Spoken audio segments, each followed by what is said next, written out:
See app for details. Offer not available in New York. Actual price will depend on product and subscription plan. Featured products are compounded drug products, which the FDA does not approve or verify for safety, effectiveness, or quality. Prescription products require an online consultation with a healthcare provider who will determine if appropriate. See website for details, restrictions, and important safety information. Want to boost in and out of the bedroom? Hims has you covered. Introducing a new 2-in-1 approach to level up your game. Tadalafil for better bedroom performance and zinc for testosterone support. Put it all together and you've got what you need to turn things all the way up. Getting started is simple. Just go to hims.com/joy to start your free online visit. Through Hims, you can access ED treatments including pills, chews, and more. 100% online.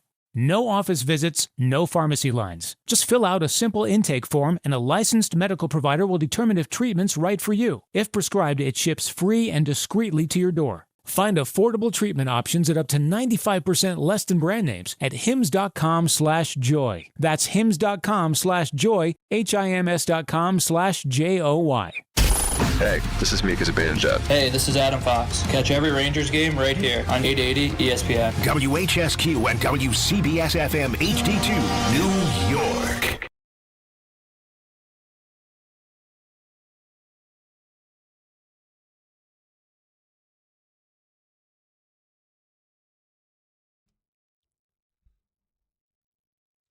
Yes.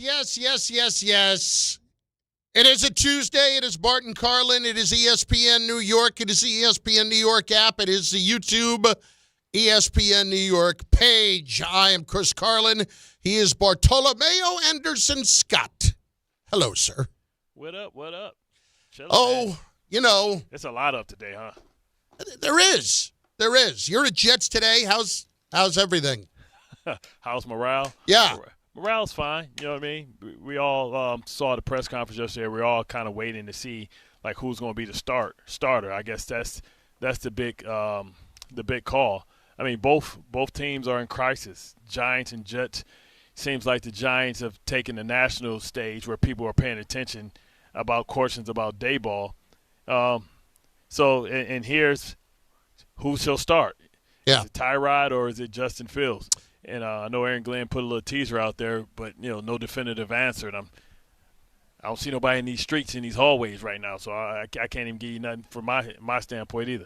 All right, well, this is where I want to start today. At 800-919-3776, 800-919-ESPN. Get involved in the show early. Also in the chat over on the YouTube page. We will get those comments in as well. I just want to start with his comment yesterday in his press conference, Bart, about the quarterback decision and getting it right.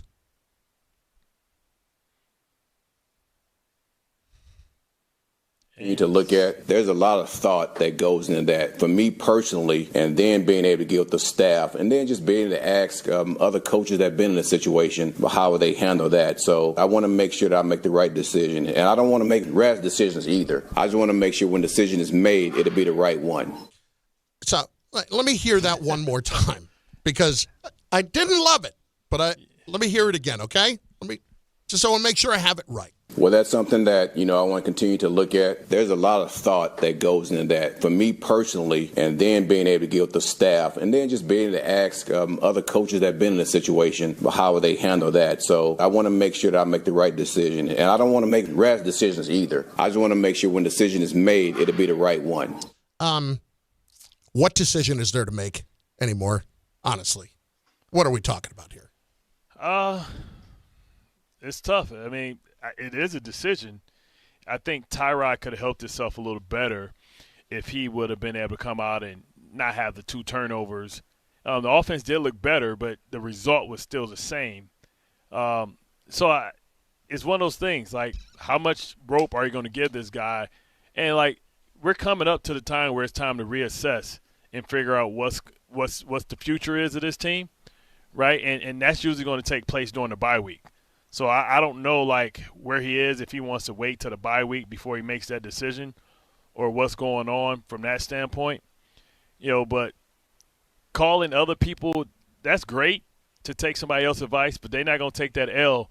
When you get the L, it doesn't go on them and say, well, they told me that, I should have went with this person or that person. You got to try and just make that decision and live with it. And it's not an easy one because – it's tough when you decide to move from the kid. How engaged is he going to be? And do you keep him involved with packages? Do you give him the Taysom Hill package where he can still be a part of short yardage and goal line and specialty plays and stuff like that? Because you have to keep him engaged because Tyrod has a history of being injured. So it's a lot to consider there. I understand talking to your mentors, talking to other coaches that have been in that situation. You talk to 3 different coaches, you're going to get 3 different answers and solutions because they probably worked out 3 or 4 different ways. Yeah, that's my issue here. We don't know what to do at this point. Like, this sounds to me like he is doubting a lot of the moves that he's making because of the response there, because of what has happened so far, because they haven't won a game. There feels like there is some self-doubt creeping in there. And when you talk about the fact that we still believe in our process, we're going to do this, we're going to do that, we're going to do all these things, well, I'm going to talk to a lot of different people. And I get it. Don't tell me you're going to talk to your mentors. If you want to talk to your mentors, by all means, go ahead and do it. But you hit on it right there. You're going to get 3 different opinions. I get people who are younger people in the business who might get a job opportunity, Bart, and they will ask me, and then they will ask 7 other people what they should do. And what do you end up with at the end of that? Just more confusion. Yeah, 7 different choices, and you're like, who do I listen to? Exactly. You listen to yourself. And all I have to do to listen to myself is watch the play. And Justin Fields has the 2nd worst quarterback rating in the NFL. Of the guys that have made all the starts, the only guy who's worse is Cameron Ward. That's it. He hasn't turned the ball over. That's it. That's the only thing he hasn't done. It's unbelievable how poorly he has played without throwing an interception. It's like 200 passes without an interception? Yeah. You know what that sounds like? That sounds like a talking point. That's 7-0, right? 7 touchdowns, 0 turnovers? I think it's only 4 touchdowns. Oh. It's only 4. Where he ran to. Yeah. Well, okay. So I should absolutely just back it in. Never mind the fact that Geno Smith has a higher quarterback rating. Never mind the fact that Tua does, or Flacco, or Bryce Young. I mean, Bart, there's not a discussion to be had here anymore. Would you take one of those quarterbacks before Justin Fields? Right now? Tua, Geno. I can't say that I would take Geno. I might take Tua. I would certainly take Bryce Young. Flacco? Maybe. Maybe.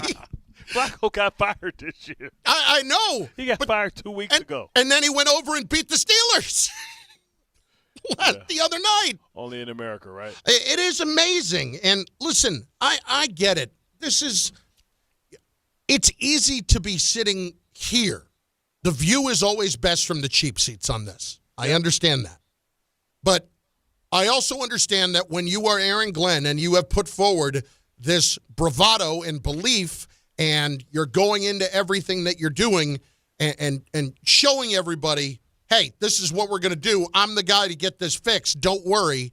And then it starts to creep in middle of the year. Yeah. I understand that. Just don't show it to me. Just make sure you don't show it to me. Because if you show it to me, you're showing it to everybody else. And the last thing you need is for your team to see it.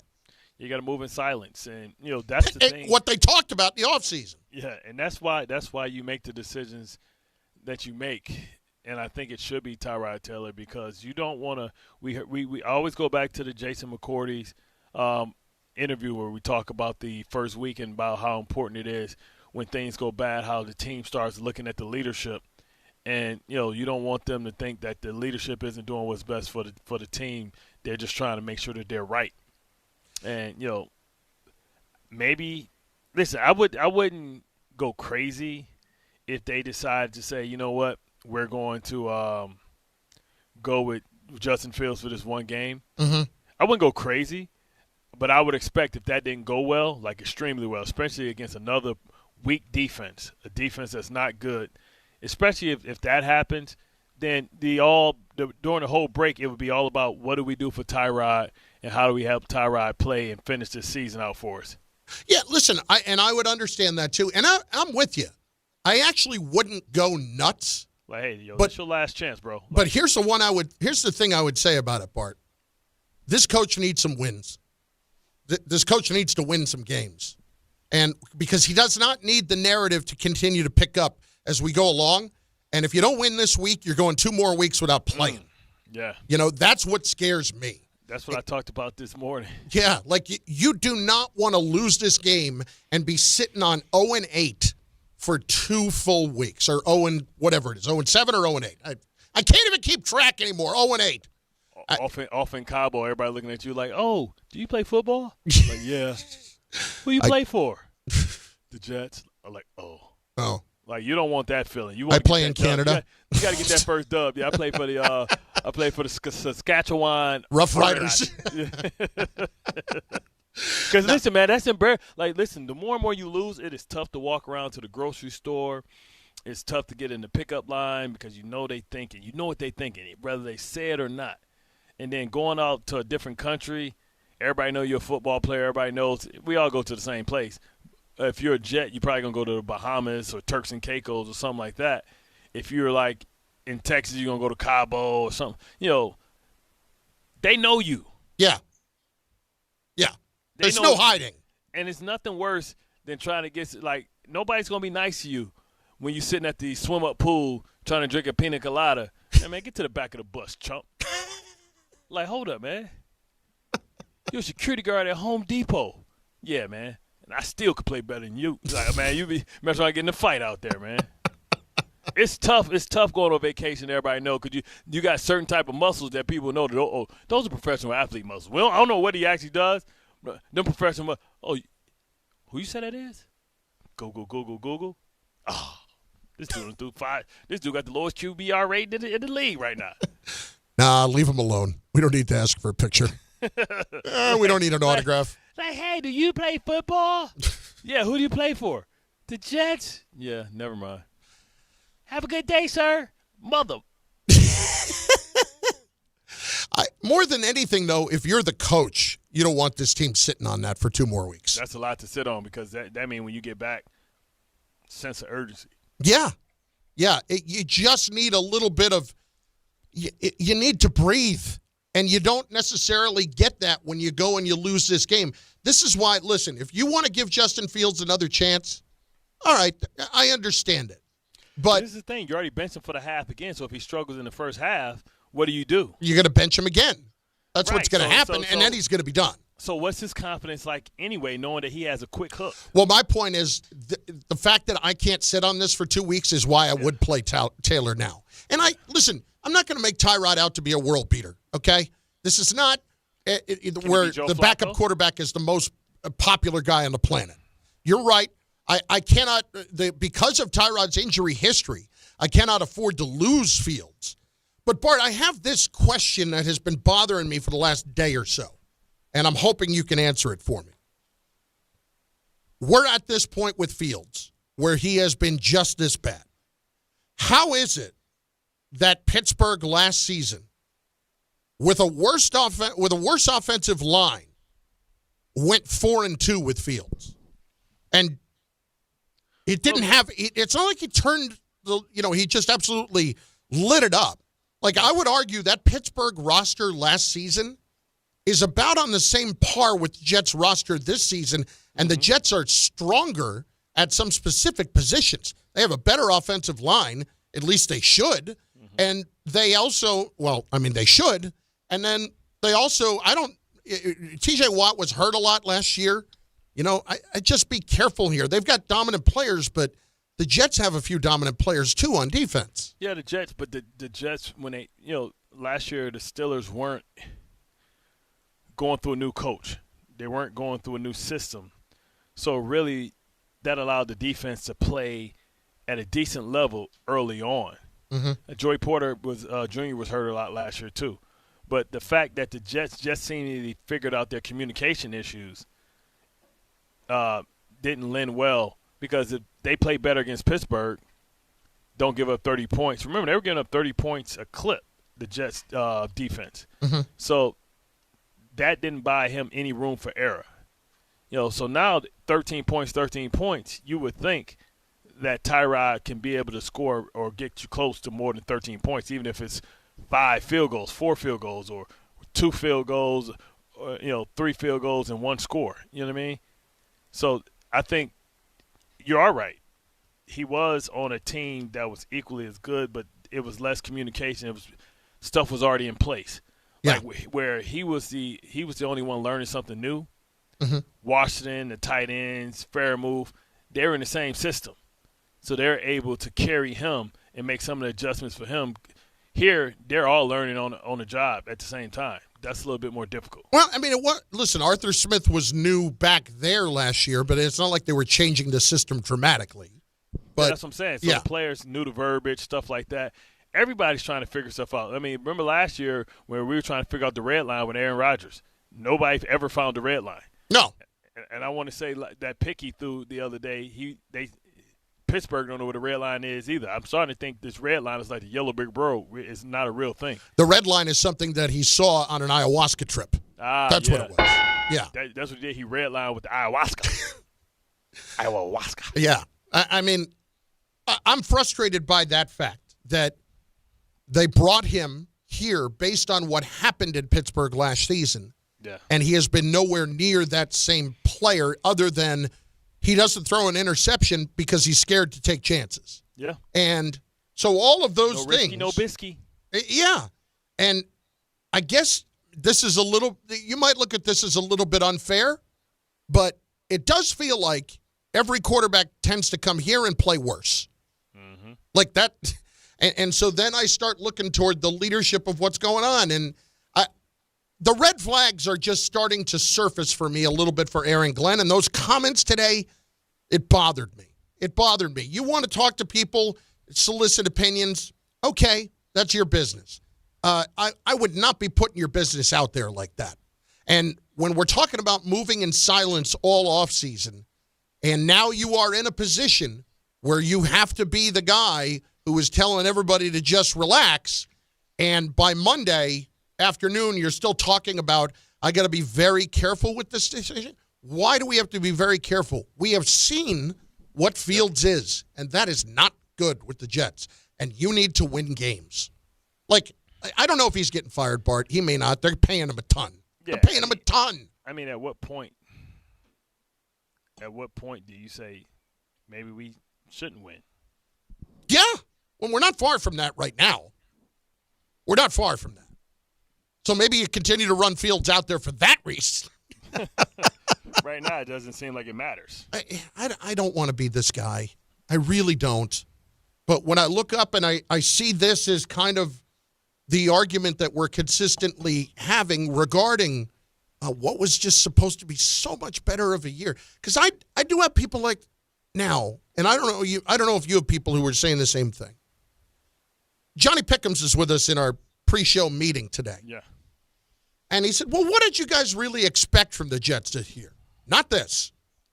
Not this. I expected them to beat the Panthers, the Browns, maybe the Steelers. I expected at least 8 wins. I expected them competitive, right? Yeah, I expected them to win more than I didn't think this was a rebuild. Like, even if they had just won 7 games again, or even 6, I would have been able to look at it and say, all right, well, how does it look? Does it look like a team that is on its way back up? And I would have understood that. But right now, it just looks like it's all getting away from him. And if we're trying to change the narrative from, we're going to improve incrementally to, well, what did you expect? Like, no, we can't do that. We can't do that. I just don't understand what more there is to look at if we're just making a decision based on playing football. Yeah, you see they starting to play some of the younger guys on defense. See Malachi Moore. Yep. Or as Chris Myers called him, Malaki. Did you catch that the other day? I couldn't believe it. Malarkey? Malaki Moore. It's funny, man, because I saw Malachi Corley make a play for Cleveland. I was like, ain't this about it? We got to be cursed, man. I got to be honest with you. This dude eating in Cleveland? I got to be honest with you. I didn't even know he got picked up. I didn't even know he got picked up. If you had told me he was not even on the practice squad somewhere, I might have believed you. You know, that's where ex-Jets go, Cleveland. Yeah. It's like, hey, it's a lateral move. Maybe you'll get a little more out of it. And that's He looked good. I thought it was Percy Harvin coming across the middle. Who was it? Elijah Moore went there? Yeah. Yeah, Elijah Moore.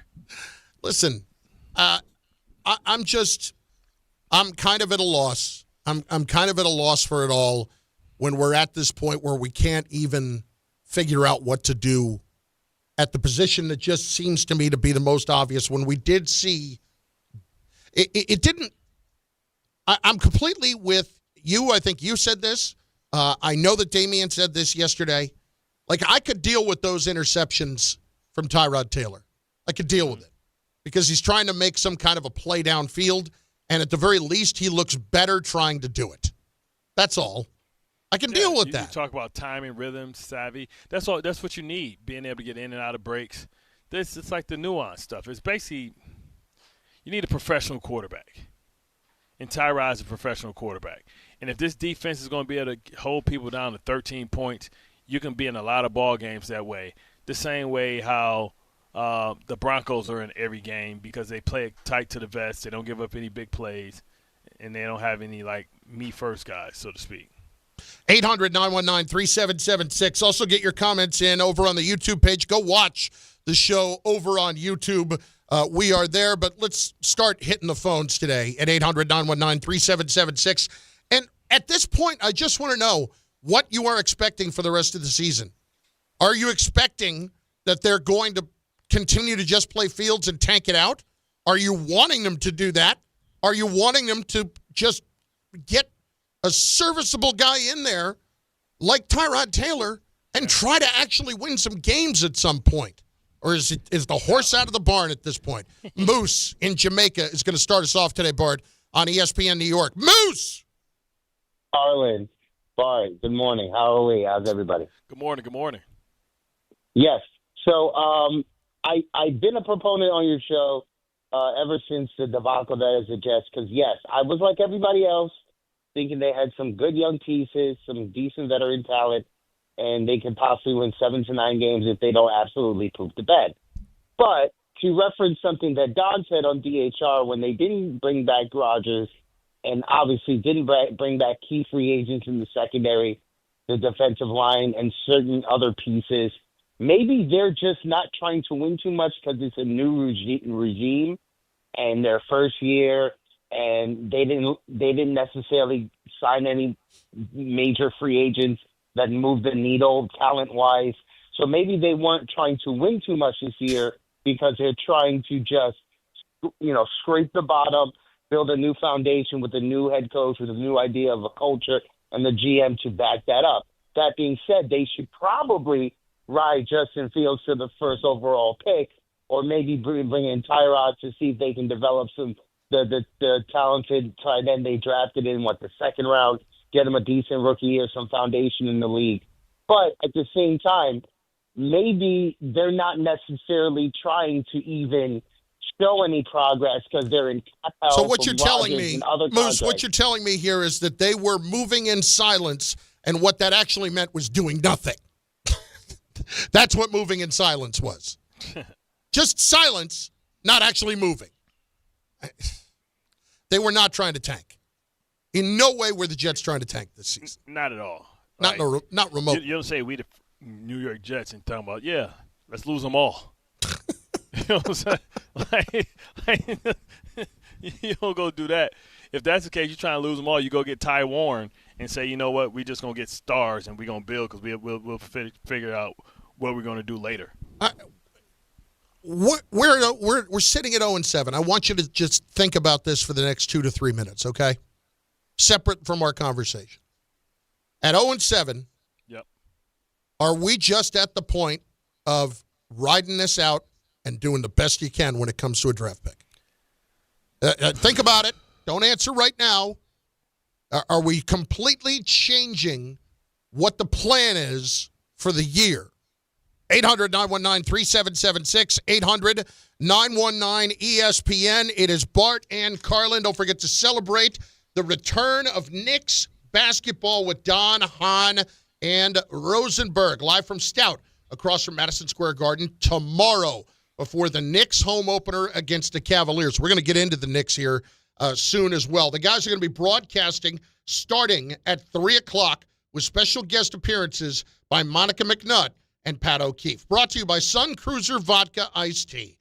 Ready to let the good times cruise? Then you need Sun Cruiser Vodka Iced Tea, made with real iced tea, real vodka, and no bubbles. It's one wildly refreshing drink. In moments, your take on what the Jets need to be doing here for the rest of the season. At 800-919-3776. And does Aaron Glenn actually have to win some games, or could he be in trouble? Load them up. Lines are open for you right now on ESPN New York and the ESPN New York app.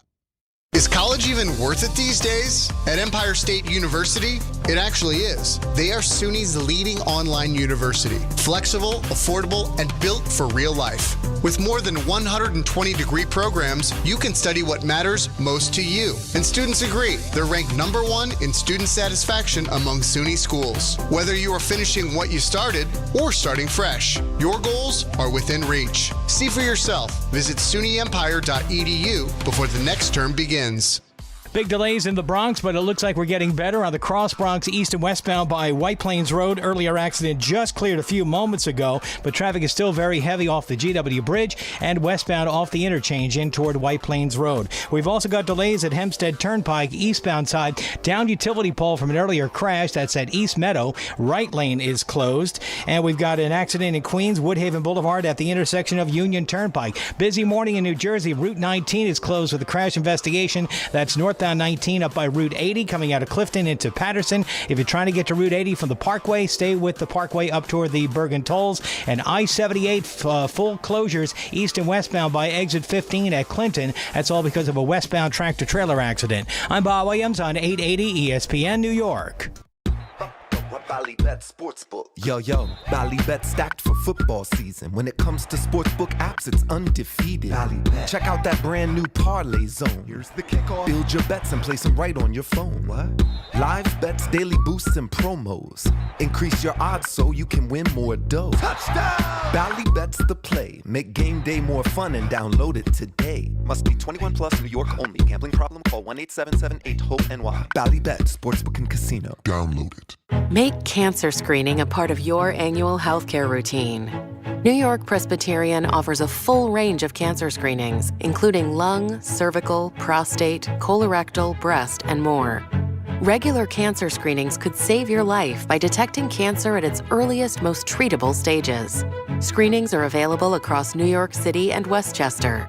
Learn more at nyp.org/cancer screening. Stay amazing. New York Presbyterian. Score a win this game day with Amazon Pickup, the MVP of package pickup. Need that new football jersey for the big matchup? With Amazon Pickup, you can collect your order from secure Amazon lockers or counters near you on your schedule. Whether you're running from work or home or straight to the tailgate, Amazon Pickup makes it easy and worry-free at no extra cost. Don't miss kickoff. Grab your gear and your packages when it works for you. Find your nearest Amazon Pickup location at amazon.com/pickupmvp. That's amazon.com/pickupmvp. Hey, it's Alan Hahn. Let me tell you about my friends at Bathfitter. They remodeled the bath by my pool. They converted a tub into a shower. The result is amazing. Bathfitter offers all types of custom bath renovations, including their unique PermaFit solution for a watertight fit. It's done in one day, easy to clean, and durable with no demo or mess, and it costs less than a standard replacement, plus a lifetime guarantee. Right now, you get no money down, no payments or interest until 2027. So start designing your bath today at bathfitter.com. There's only one Bathfitter.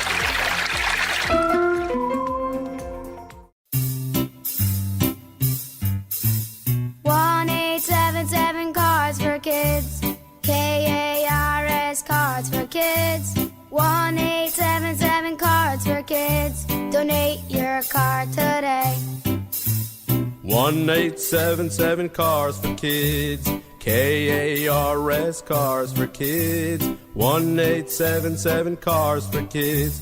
Donate your car today. Ready to get rid of that old car? Donate it to Cars for Kids. Call 1-877-CARS-FOR-KIDS to reach a friendly live agent. Donation's super easy, and your car can be picked up as soon as tomorrow. Call us now, 1-877-CARS-FOR-KIDS. That's Cars with a K to donate your car today. 1-877 Cars for Kids. Donate your car today. Did you know you can donate real estate too? Go to carsforkids.org. That's carsforkids.org. At Uline, the prevailing opinion is, if you don't live it, you don't believe it. The people at Uline believe in hard work, and they live it by being there 24/7 to answer your call, having 41,000 items in stock, and offering same-day shipping from 12 locations across North America. Business owners, sellers, buyers, shippers, and packers believe it. Uline is the hard-working, dependable source for your shipping and industrial supplies. Visit uline.com.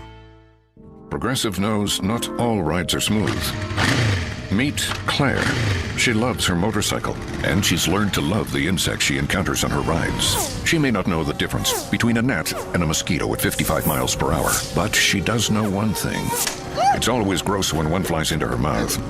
But she's so used to it that it's weird when it doesn't happen. Not every ride is smooth, but Progressive has your back with comprehensive and collision coverage from America's #1 motorcycle insurer. Progressive Casualty Insurance Company and affiliates, not available in D.C.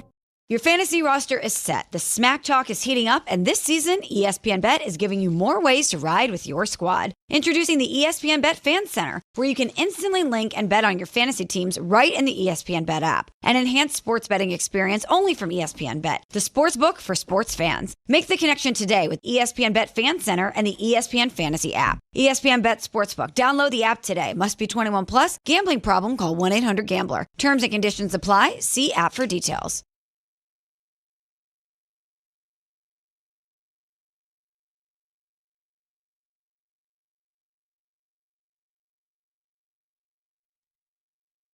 Gotcha. All right, let's roll. 800-919-3776. You are starting to get involved. We will also hit the chat over on YouTube as well on the ESPN New York YouTube page. We're going to hit John and Freehold next on ESPN New York. John, what's going on? Hey, good morning, gentlemen. How are we doing today? Good, brother. Chris, you mentioned the Jets' offensive line earlier. It's a very good offensive line, but when I look at this, and Bart, I'd like you to comment on this as well with the offensive line, then I want to go into a few other things before I go. Joe Tippmann's best position is at center. John Simpson hasn't had a good year this year, and we lost ATV once again. And as much as I love Elijah Vera Tucker, he just can't stay healthy. He can't stay on the field. So when I look at this team long term, they're going to have to replace Elijah Vera Tucker next year in the draft and get themselves a new guard to fortify that line. You got to slide Tippmann over to his natural position as center. I think they've become a better offensive line with Tippmann at center. You got your two ends. Membu has had a good rookie year. He's had some, moments. He's growing. He's learning. But for the rest of this season, when I look at it, guys, I'm looking at player development, and I'm looking at the November 4th NFL trade deadline. Brees Hall is just broken. He's physically and mentally broken, and I think it's best. I don't know if he's broken, but I think he's going to get traded. I don't think he's broken. Yeah, Bart. But I expect Brees Hall to get traded. I think he's tired of losing, Chris. I think he's tired of a lot of things with the Jet organization. You could see the frustration, and it's a concern for the long-term health of the franchise. I worry about Garrett Wilson. He's getting double and triple team. You could see the frustration. You could see the anger. You could see the disappointment. You got to get him a stud receiver to play opposite him. And if you look at this team, stockpile draft picks at the trade deadline. Trade Brees Hall for the love of God. Get Alan Lazard out of here for Wilson football. Nobody's giving you anything for Alan Lazard. Can we be honest? Aaron Rodgers, they might give you a conditional 2027 seventh round draft pick to get. I'm being serious, man. Conditional upon what? That he shows up alive. Well, I mean, because Pittsburgh needs a receiver in a worse way, and he does know how to play with Aaron Rodgers. Last year, five touchdowns in the red zone. Yeah, and he was sent to the bench, but he still has that connection with Aaron. You know how Patton and Givens, they got paid all this money, went to Seattle, he brought his ass right back to Tom Brady. Some people, you're only good with one person. No, I get that. I understand that there is a connection for certain people, and there's also a security blanket for a guy like Rodgers who would, I'm sure welcome him back just because he knows there's no learning curve for him. Yeah, I mean, I just want to see the young guys play at this point, get experience, make mistakes, grow from it. I don't understand why it is exactly. First of all, when we're talking about the offensive line, I was merely saying they were better than Pittsburgh. I've actually been disappointed with how they played a little bit. And I'm not even counting the 9-sack game. I'm not even counting that game. I was a little disappointed the other day. Yeah, because they gave up some silly stuff from a team that had only had like 5 sacks leading up to it to get 5 sacks. Right. But I think it's capable of playing better, and I do expect it to play better, frankly. I don't think he's wrong about Elijah Vera Tucker when he was somebody that was looking for a contract before this season, and now you can't pay him. Yeah, you give that money to Jermaine Johnson, who hasn't really proven that he can stay healthy either, but you try and get that money to But what's the upside versus the two of them? Jermaine Johnson is a much higher upside between the two. I mean, Vera Tucker, with healthy, I think is one of the most talented linemen in football. Mm-hmm. The ability to play left tackle, right tackle, either guards. But Jermaine Johnson has been healthier. Right. And you need to spend that money because I don't know how many free agents the Jets can attract because they're going to be like, okay, if I'm going to the Jets, you got to pay me more money. Well, this is the thing. There's not even a hometown discount. There's a hometown going to cost you more to get me to stay here. Exactly. So and that's the only reason why we really haven't heard, I think, much from Sauce or Garrett because they got their money. But absolutely. That only lasts 1 year. If they had not gotten paid, this would have been a real mess. Yeah. This would have been a real mess. Both of them would have been screaming and yelling. Marco is up next on ESPN New York. Marco, what do you got, buddy? Hey, Chris. Hey, Bart. I actually have a twofold question for you, Bart. I think at this point you should punt on the season. Working with Tyrod, I'm wondering if it's going to hinder our chances to get to the number 1 pick with a couple of wins. That's what we were talking about with the Giants. But at the same time, how can we trust this coaching staff? Because to get a young quarterback and develop him, because at the end of the day, they told us in the preseason, hey, we're gonna unlock Justin Fields. We know how to get the best out of it. Quite frankly, they didn't. Thank you, guys. I'll listen to you. Yeah, I have no idea how they get out of this, and I don't know. Sometimes getting the first overall pick can be a blessing or it can be a curse, depending on how you use it, because you can mess around and be forced into somebody that everybody believes is the top guy, but he may not be the top guy, and you end up being stuck. So it's always tough when that happens, because we've seen people with the first pick take the wrong person, Bears, and then you see the second pick, and then somebody take Jaden Daniels, which that may be evening out a little bit this year, just from an injury standpoint. Yeah, we'll see what happens. Yeah. But sometimes you say to yourself, that's why listen, it's not an exact science on how to find your quarterback. It's not, but the problem is that at this point they have tried a lot of different ways and nothing's working. And I don't know why that is. It's not like you don't keep taking swings at it. Of course you do. But what's next? So you've gone down the road of we try to reclaim a guy and get him save his career a little bit. We've seen some of our guys go other places and thrive. I mean, Darnold, it turns out, wasn't just Kevin O'Connell last year. It's whatever he took from that and went to Seattle and is still playing at an exceptionally high level. Remember when that was the conversation? That it was Kevin O'Connell? No. When do you build around Zach Wilson or Darnold? Yeah. Yeah. Remember that was the whole thing. Yep. One we know can play, the other one we know maybe can't. I'll tell you, he got benched from the bench the other day. That's kind of hard to do. That is an amazing line. Got benched from the bench. Yeah, Sean Payton couldn't save him. It's like getting excommunicated. Yeah. What is this, John Wick? Excommunicado? Exactly. Put him into exile. Like it's Napoleon. So, it goes all the way back to those decisions. They wanted to reset the clock instead of, maybe giving Sam Darnold a reasonable contract and building around him and trading that first overall pick to get more picks and get more talent. They decided to go a different way. 800-919-3776. Lines are open for you. Let's hit David and Elizabeth next. ESPN New York. D, what's going on, dude? Bart, Carlin, what up, though? How you doing? What up, though? Especially coming off a Detroit Lions win yesterday. That was an ass-kicking. That was beautiful to see. And you know what's crazy? When you look at it, you're like, oh, look at Dan Campbell. Aaron Glenn's supposed to do the same thing.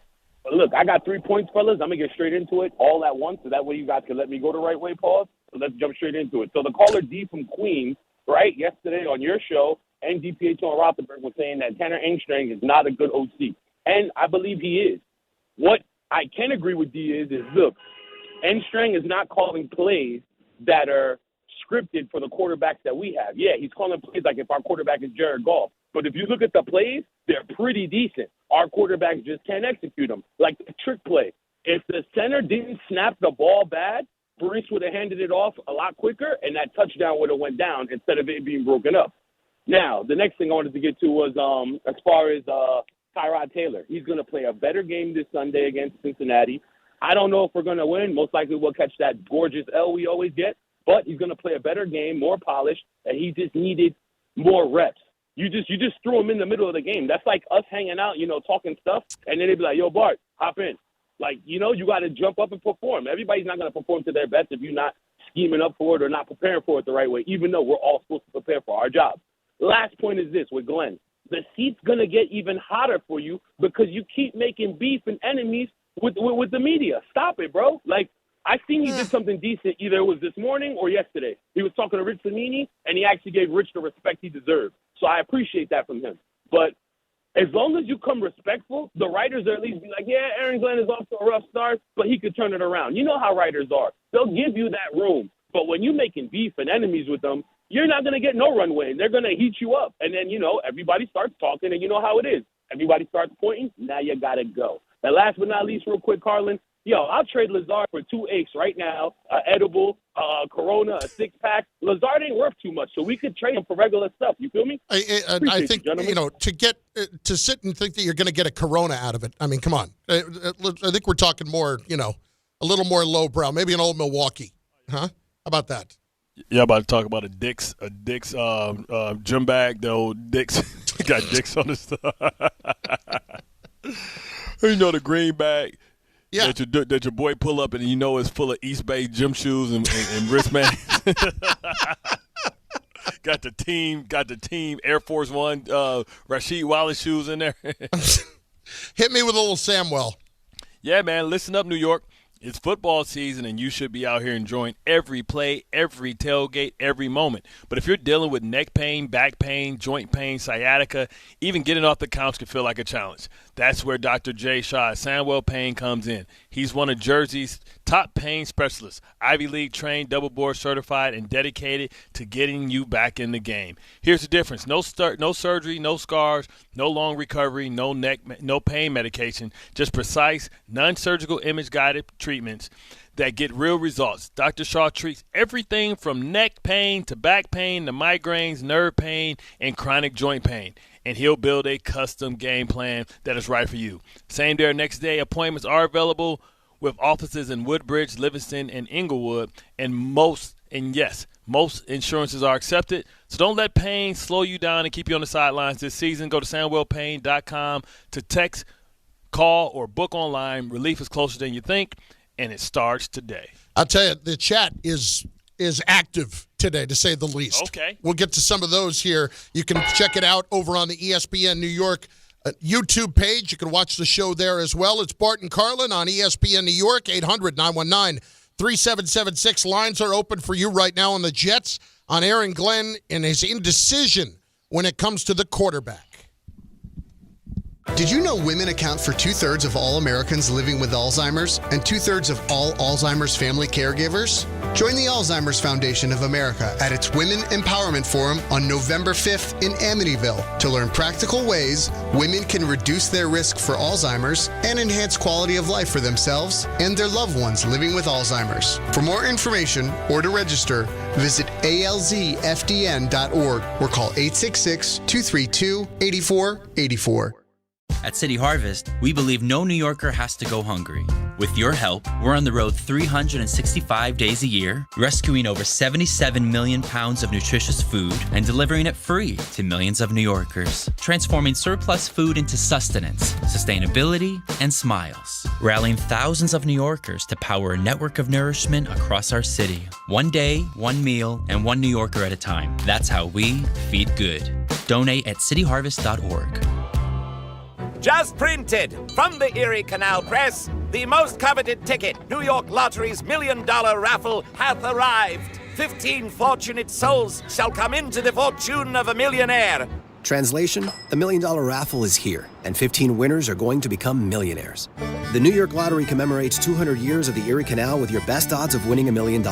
Limited tickets available. Ask your local retailer today. Please play responsibly. Must be 18 plus. Gambling problem? Call 1-877-8-HOPE-NY or text HOPE-NY. The fall is here and Halloween's right around the corner, which means the cold weather is coming. And that's why now's the time to fill up with Romeo's Fuel. Fill up before it gets too cold. Now is the best time because prices are still so low. Romeo's Fuel makes it easy for you to keep your house comfortable and warm in the coldest months. Get discount home heating oil from the best in the business. Order online at romeosfuel.com for the best and lowest price on home heating oil. That's romeosfuel.com, romeosfuel.com, romeosfuel.com. Looking for the best internet deal? It's just a fast phone call away. Only Optimum Fiber Internet delivers the fastest and most reliable fiber internet starting at just $40 a month. That's right, lightning fast fiber internet at a price that won't slow you down. Call 888-4OPTIMUM today to lock in your offer in just a few minutes and see how you can also get the Disney Plus Hulu bundle and an unlimited mobile line on us. Don't take slow for an answer. Call 888-4OPTIMUM or visit Optimum.com today. Terms apply. Actual price will depend on product and subscription plan. Featured products are compounded drug products, which the FDA does not approve or verify for safety, effectiveness, or quality. Prescription products require an online consultation with a healthcare provider who will determine if appropriate. See website for details, restrictions, and important safety information. Want a boost in and out of the bedroom? Hims has you covered. Introducing a new 2-in-1 approach to level up your game. Tadalafil for better bedroom performance and zinc for testosterone support. Put it all together and you've got what you need to turn things all the way up. Getting started is simple. Just go to hims.com/joy to start your free online visit. Through Hims, you can access ED treatments including pills, chews, and more. 100% online. No office visits, no pharmacy lines. Just fill out a simple intake form and a licensed medical provider will determine if treatment's right for you. If prescribed, it ships free and discreetly to your door. Find affordable treatment options at up to 95% less than brand names at hims.com/joy. That's hims.com/joy, HIMS.com/JOY. Knicks fans, opening night is a bounce pass away. Join ESPN New York's Don, Hahn, and Rosenberg live from 3 to 6:30 p.m. from Stout on West 33rd between 6th and 7th. Steps from the Garden. Get ready for the start of Knicks basketball. Runs it off the dribble. He got it and one.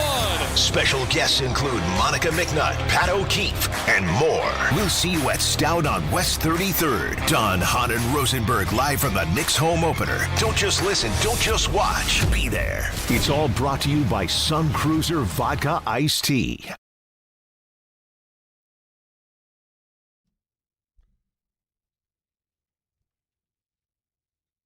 Couple of the comments on the YouTube chat. Marcus checking in. Justin Fields is not that good, but look at the roster that he's got. Glenn doesn't have to kiss the you-know-what of the meeting. I said it, kiss the ass yesterday. I was all over that thing on Dable and Bart. Because the bottom line is that he has to win games. Well, of course he has to win games. It's not kissing the ass of the media. I understand what David was saying earlier, Bart. I really, on the list of things that the list of things that we've got, that's further down the list right now. Yeah. I'm not that worried about, it's just, it's ultimately helping yourself down the line when things are not going well and getting a little bit of the benefit of the doubt. But when there's a 0 in the win column, it's awfully hard to get the benefit of the doubt. Yeah, like when Rex was here, he was a media darling. He was a quote machine and all of that. And then when things start getting tough, maybe people gave him a little bit of runway because he had always been nice to them. You know what I mean? But what you don't want, like, who was that said that's how basketball is done or something like that? You don't want to come off as smug and arrogant. Was that Missoula? Yeah, I think it was somebody like that. Yeah, but if somebody else here that did something like that, you can't win that way because the odds are you going to be worse. You're going to have more bad streaks than they have bad articles. Well, but the point is, like Missoula, when they don't win, that's going to stop being cute. Right. Right. You're a little bit there. You can do all that when you're winning, but you got to realize you can pay the piper down the line for that. Yeah, let's hear Bill Belichick go off on some people in the college football. They'll be like, what? Yeah. Is Bill getting the benefit of the doubt right now? A guy who's won 6 Super Bowls? No. Getting nothing. Everybody's saying he's an abject nut disaster in every way. Couple of other comments I wanted to get in here. Johnny Blaze. No, he's talking about UPS. I don't know why he's talking about UPS. There was one other one I had here. It had to do with, it was Steve from earlier, and it had to do with the notion that Glenn, in not knowing what to do, what's wrong with asking for advice from his friends? There's nothing wrong with asking for advice. It's just, first of all, don't talk about it publicly. Right. Because the first thing that says to me is, you are doubting yourself right now. And you are not even doubting yourself, Bart. You're kind of doubting your own eyes right now. And that's... in your gut. Yeah. And that's a tough pill to swallow when you're sitting at 0-7. Who you said it? You said that, Scott? I think his name was Dave. Okay, Dave. Dave, I want you to call 3 of your friends right now and ask them one question. And then tell me where you at. Yeah. After that. They will all tell you different things. You cannot take 100 different opinions because all it's going to do is confuse you even more. Especially when you're the one that got to live with it. Bart, this is the one that really gets me, though. Like, what opinion is there to ask? You see how poorly the guy is playing. It's historic. He said that, his record isn't that bad, or he's been playing well. He only had one bad game. Look at where he ranks. I got to find it because his career win-loss record is 14. He's won 14 games. Yeah. His entire career. I mean, 14. That's unreal. 14. It's like 14-33. He went from being the ultimate winner, college, high school, to turning on his head. I mean, let's see here. Wins, losses. Looking wins, losses. It's definitely going to start with 14. It's going to end with probably 34. I can't find it now. I think when 14. I need it. I think 14 and 34, if I can recall. Yeah, it sounds something. That sounds right. That definitely sounds right. Yeah, close enough. 800-919-3776. Subi in Midtown is next on ESPN New York. Subi, what's up, brother? Hey, so I was watching the game last night. Obviously, Darnold versus Baker, 2 quarterbacks who revived their careers. It's by the way, I'm sorry to cut you off for a sec, Subi. It's 14-36 now. Damn. Anyway, go ahead. Yeah, so obviously Bart, he watched that game as well. What do you think about those performances? As the Jets, when they draft Mendoza, do they need a quarterback coach, like a coach who's played quarterback before, like a Matt Nagy, who can actually develop a quarterback for 4 or 5 years until they can reach the Baker or Darnold level? Because that's how long it's going to take to get to that elite status, like Baker Mayfield. Didn't Matt Nagy mess up Justin Fields to begin with? Yeah. I thought they had Mitch Trubisky. And Fields. Oh, I didn't know they had Fields. I don't know if we want that. Yeah. I mean, then bring Harbaugh back. Harbaugh's in. Which one Baltimore. And why? Baltimore. Where's he at? He ain't going nowhere, man. But the Ravens. Listen, the Ravens about to go on a run. The best you can do is say, "Hey, Josh McCown, come be my coordinator and mentor my coach." You got to get him an upgrade. You're not going to. First of all, it would have to turn into an abject nightmare this year for the Ravens to fire John Harbaugh. Yeah, man, they about to go on a run. I don't disagree. And that division is wide open now. Everybody's back after the bye. That division is wide open right now. There is no doubt that they could turn that whole thing around quickly. But Josh McCown could be something that's beneficial. Like, bring him and give him the coordinator job. Don't give him a head coaching job. Right. Well, no, he ain't gonna take that. He might. Isn't he just a quarterback coach right now? You can't cut extra. Listen, after this year, I can do anything. I can do anything. And I don't think he's the problem. I don't think he is either. Okay, I was trying to think who I can get in here. Like McCown is the quarterback's coach in Minnesota. He not going to leave there to be the quarterback coach here when he got perfect harmony with O'Connell. Well, then in that case, I have to give Engstrand a chance because he was the quarterback coach in Detroit. That was part of working and bringing Jared Goff around. So, and let's call that what it was. If you think back, I mean, Sean McVay got a lot out of Jared Goff, but the Lions have gotten more. And that'll tell you what you need to know there. I mean, that says a lot about what the Lions coaching staff did. Yeah, Lions did good, too, yesterday in replacing Aaron Glenn. I mean, they had nobody healthy in their secondary. Can I ask you a question? It's an unfair question, but I'm going to ask it anyway. Yeah, go ahead and ask it. Is it possible that the Lions kind of foisted Aaron Glenn on the Jets? In other words, Dan Campbell talking about all this. We see the defenses aren't that good, but, hey, Aaron Glenn, that guy's a leader of men. Look, man, I ain't falling for no banana in my tailpipe. No, I don't think that. I think Glenn deserved to be a hot name last year. He lost a lot of his players, too, and they played hard for him. He held them accountable, and he had that fire on the sideline. So I can't say that one. It's too early to go there. Yeah, I would say the same thing. But somebody, I won't say who, Johnny Pickham's, suggested that it's a possibility today. Like, why everybody do that? Like, first Peyton Manning, like, hey, Adam Gase, smartest guy ever been around. Got him. Like teams just set us up. They just hate the Jets that much? No, they're just trying to get rid of them themselves to anybody who will listen. But with Gase, I mean, Peyton Manning should just be dead to the Jets franchise. He hate us. Yeah, and nobody should ever ask him for advice ever. Yeah, what happens if Peyton Manning's one of the guys that's there asking for advice? Yeah. How do you feel about that? I hope next year we get some other great player and we get another retread and we draft Archie Manning coming out and there's nothing Peyton and the family can do about it. You know what starts tonight? The NBA season, believe it or not. Ooh, wait.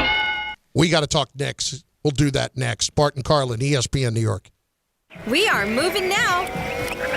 Electric bikes are everywhere. They are quiet and very fast. Teens ride them on the roads, in bike lanes, but also in places they should not be, like sidewalks and parks. Look out! When you ride, wear a helmet. Don't speed. Watch out for pedestrians and cars. New York State and your community have specific rules for electric bikes. Follow them. Go to trafficsafety.ny.gov for more info. A message brought to you by the Governor's Traffic Safety Committee.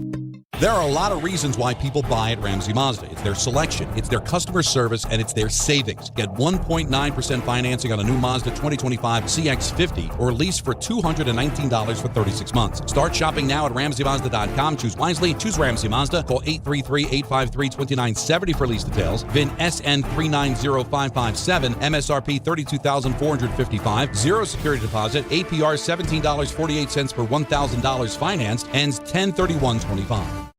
If you've been injured on a construction site, then you need a lawyer who knows New York's unique labor laws. At the Parisman Firm, they have decades of experience handling construction accident cases and a proven track record of delivering huge results. Their team has already recovered nearly $1 billion for hardworking New Yorkers. From scaffold accidents to slip and falls and equipment failures, they've got your back. Call the Parisman Firm now at 718-WORKERS. That's right, 718-WORKERS, because your case is their cause. Get the justice you deserve today.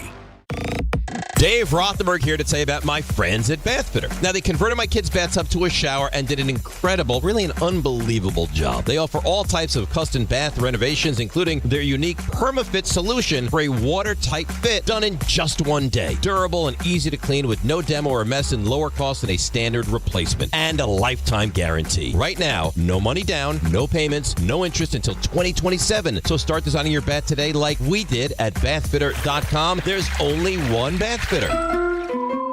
Why do you go to Princeton Longevity Center? We go to Princeton Longevity Center because my husband's cardiologist told him having this exam saved his life. Because somehow 20 turned into 40, and now I need to take my health more seriously. The Princeton Longevity Center designed a program to keep me healthy and active, so 50 and 60 will be no sweat. Because even though my cholesterol is high, it turned out my arteries are clear. That's a big relief. Whether you want to make the most of your future years or just want peace of mind, you need the Princeton Longevity Center.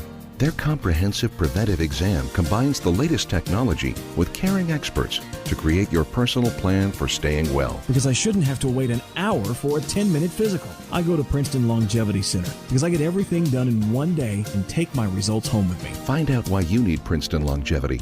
Call 888-8000-PLC or go to PrincetonLongevityCenter.com. Call 888-8000-PLC. That's 888-8000-PLC. DraftKings Sportsbook, an official sports betting partner of the NBA, is the place to bet on NBA stars this season. Download the DraftKings Sportsbook app and use promo code Clinton. That's promo code Clinton. Bet $5 and get 3 months of League Pass plus $300 in bonus bets if your bet wins. In partnership with DraftKings, the crown is yours. Gambling problem? Call 1-800-GAMBLER. In New York, call 877-8-HOPE-NY or text HOPE-NY 467-369. In Connecticut, help is available for problem gambling. Call 888-789-7777 or visit ccpg.org. Please play responsibly. On behalf of Boot Hill Casino and Resort in Kansas, pass-through of per-wager tax may apply in Illinois. 21 and over. Age and eligibility varies by jurisdiction. Void in Ontario. Restrictions apply. Bet must win to receive bonus bets which expire in 7 days. Minimum odds required. NBA League Pass auto renews until canceled. Additional terms at dkng.co/audio. Limited time offer. 880 ESPN, WHSQ, and WCBS-FM HD2, New York. A Good Karma Brands radio station.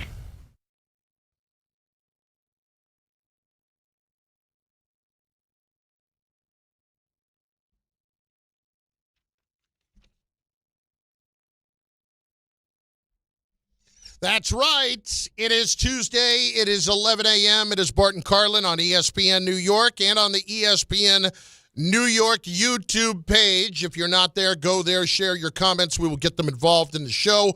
Also, make sure that you are following us on social channels as well, at That Guy Carlin, at Bart and Carlin, at The Real Bart Scott.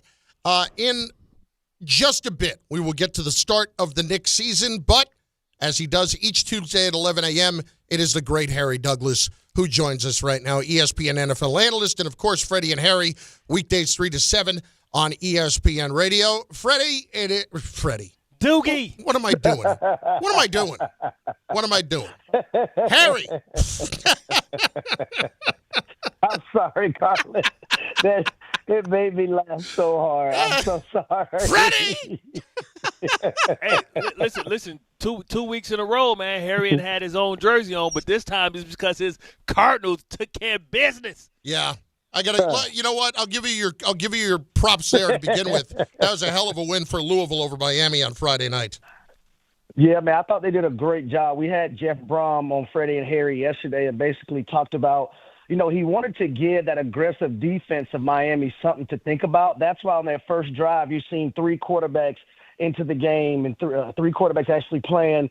You've seen multiple formations, multiple shifts, motions, all kind of things. You had a receiver going to the backfield, coming out playing running back. You had a lot of different things. And then on 4th and 2, when everyone thought the field goal was going to be kicked down in the tight red zone, it's a fake field goal, 1st and goal. They go on to score a touchdown on that drive. So Jeff Brom, I do believe, is a top 5 coach in college football. He did a great job with that offense, but that defense came out and played ferociously too, forcing 4 takeaways. So Brom's top 5. When is he going to Penn State? Yeah. Keep gassing him up. Well, he actually spoke about, something. He said he loves Louisville. He's from Louisville, y'all. Okay. He went to Louisville. He's not going anywhere. I promise you. So he hates his family. Not going anywhere. Well, y'all got the bag? We got to go back and get some of that Papa John's money. Come on now. Are they calling alumni? You, Lamar Jackson, kicking in that pot like Tom Brady did to get the quarterback? Hey, Jeff isn't going anywhere. Here's the thing: like his entire family. So his brother's the offensive coordinator. His other brother Greg is a part of the ops team, and then his father is heavily involved. His son works on the staff as well. So his family is very, very entrenched in the city of Louisville. He embodies what Louisville means: playing, coaching, being a resident of that area, and the whole nine. Yeah, when that contract hits 9 digits, even everybody in Louisville say, "Let's go." Yeah, do you love the sunshine in Florida? Y'all so crazy. Harry, let's talk a little bit about the Jets from this standpoint. We're talking about this with what Aaron Glenn had to say yesterday. He's kind of saying we still have to evaluate the quarterback. I'm going to talk with our staff. I'm going to talk with other coaches who have been in this position. And I'm looking at this and I'm just wondering, what is there to talk about anymore? I mean, there's one guy who just has shown he cannot play. And if Tyrod Taylor, he may not have looked a ton better, but what decision is there to make anymore? Well, I know the decision that should be made, and it should have been made last week. Bart, you touched on it. You should have made Tyrod Taylor the starting quarterback going into the Carolina Panthers game. It's that simple for me. Justin Fields right now, listen, we all wanted him to have success and be a starting quarterback in the National Football League. He's not a starting quarterback. It's just that simple. He's not. And what the Pittsburgh Steelers seen, we all didn't see at first, but obviously we see it now. Justin Fields is struggling very, very highly when it comes to playing the game of football in a positive direction. That's why Tyrod Taylor had to come to the ballgame. Now, he wasn't the greatest, but I don't think there's anything that you need to think about or consult with other coaches. Moving forward, just have Tyrod Taylor be your quarterback. Now, do you think you should maybe hold off and go have that swan song with Justin Fields? This is your last opportunity because you got the bye coming up. Because I feel like when you go away from him, it's going to be tough for you to come back. You can keep him involved by maybe getting him like the Taysom Hill type of packages where he can come in and still be engaged. Because the problem is with Tyrod Taylor, he just hasn't shown us that he can stay healthy for a long duration. And we're only at the midway point, so it could be a situation where if you go to Tyrod too early, his body breaks down, and you got to go back to Justin Fields anyway. Well, here's the thing, Bart. You understand this about playing in the league for a very, very long time. This game doesn't care anything about your feelings. So if you get benched and you feel some type of way, you should have played better. It's that simple. Now, if Tyrod Taylor becomes a starting quarterback and he gets injured, I shouldn't be worried about Justin Fields. If anything, it should light a fire in him to want to be better moving forward if he has to become a starting quarterback again. That's the mentality he should have. And I feel like the Jets, from a decision-making standpoint, it should be Tyrod Taylor. Justin Fields is the backup quarterback. But I do agree with you, Bart. There should be little packages where Justin Fields can come into the game and run the football, third and short, fourth and inches, goal line situations, and utilize his athleticism as well too. You know what I said? You know why I said that? You ain't about to get $20 million for free. You're going to come out here and take some of these L's. You're going to come out here and get your head knocked off some of this money. You ain't about to get no free 20 on me. It's Harry Douglas with us. He, of course, of Freddie and Harry, in afternoons 3 to 7, ESPN NFL analyst. Harry, when you watch what happened to the Giants the other day, who is most to blame for that loss? Two people. I'm going with Brian Dable and the coaching staff, and then I'm going with place kicker. You can't miss 2 extra points. You only have one job. You know where he's from? Is it Australia? Ireland. No, Rutgers. Okay. No, Rutgers. All right, thank you.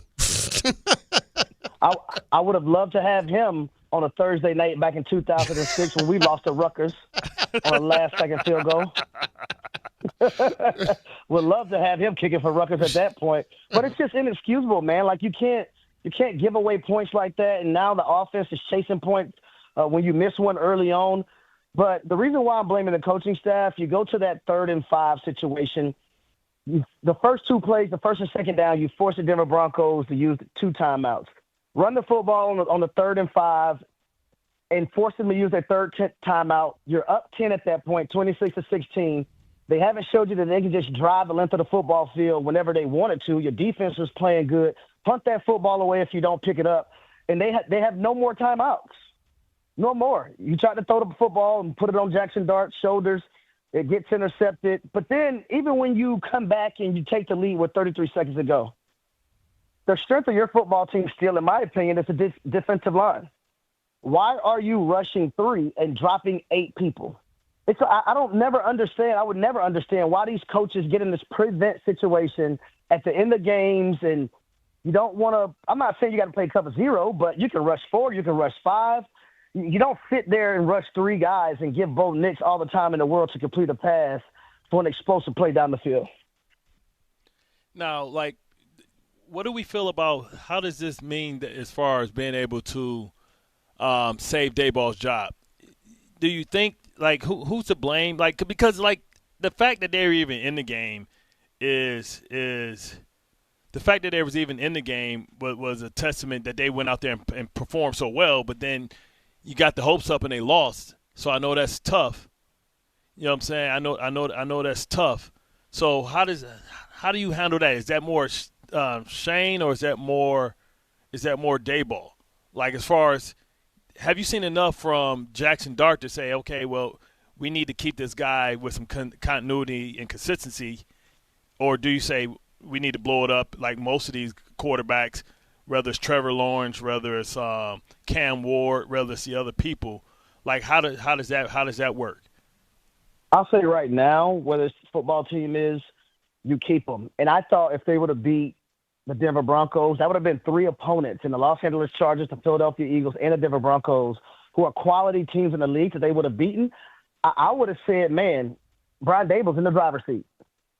Now it's still up in the air, but you still keep him right now for the moment. It's all about Jackson Dart, and can he continue to progress to be a solid quarterback in this league right now as a rookie quarterback? If you continuously have that progression and you see it from Jackson Dart and also from the rest of your team, because right now, we got to be honest, Brian Daboll's doing a good job. I mean, you don't have Malik Neighbors out there in the football field. You're incorporating the tight ends. You're finding ways to make this offense feasible. The defense is doing a decent job after not really being so good early on in the season.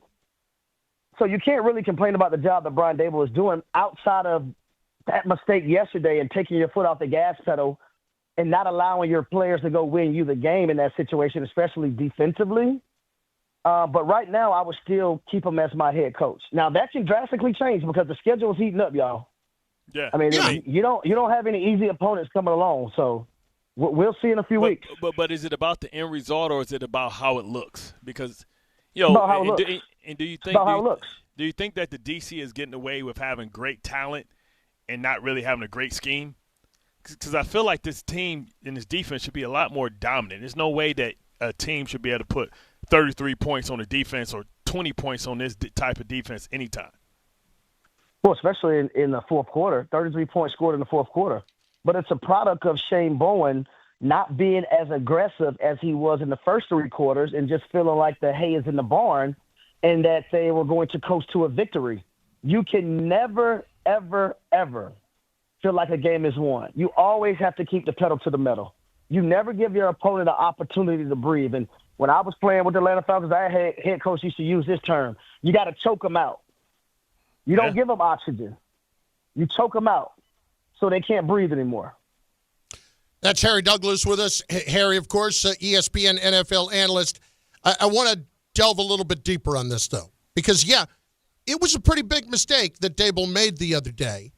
But at the same time, I'm watching Daniel Jones go somewhere else and thrive where he didn't under Brian Daboll.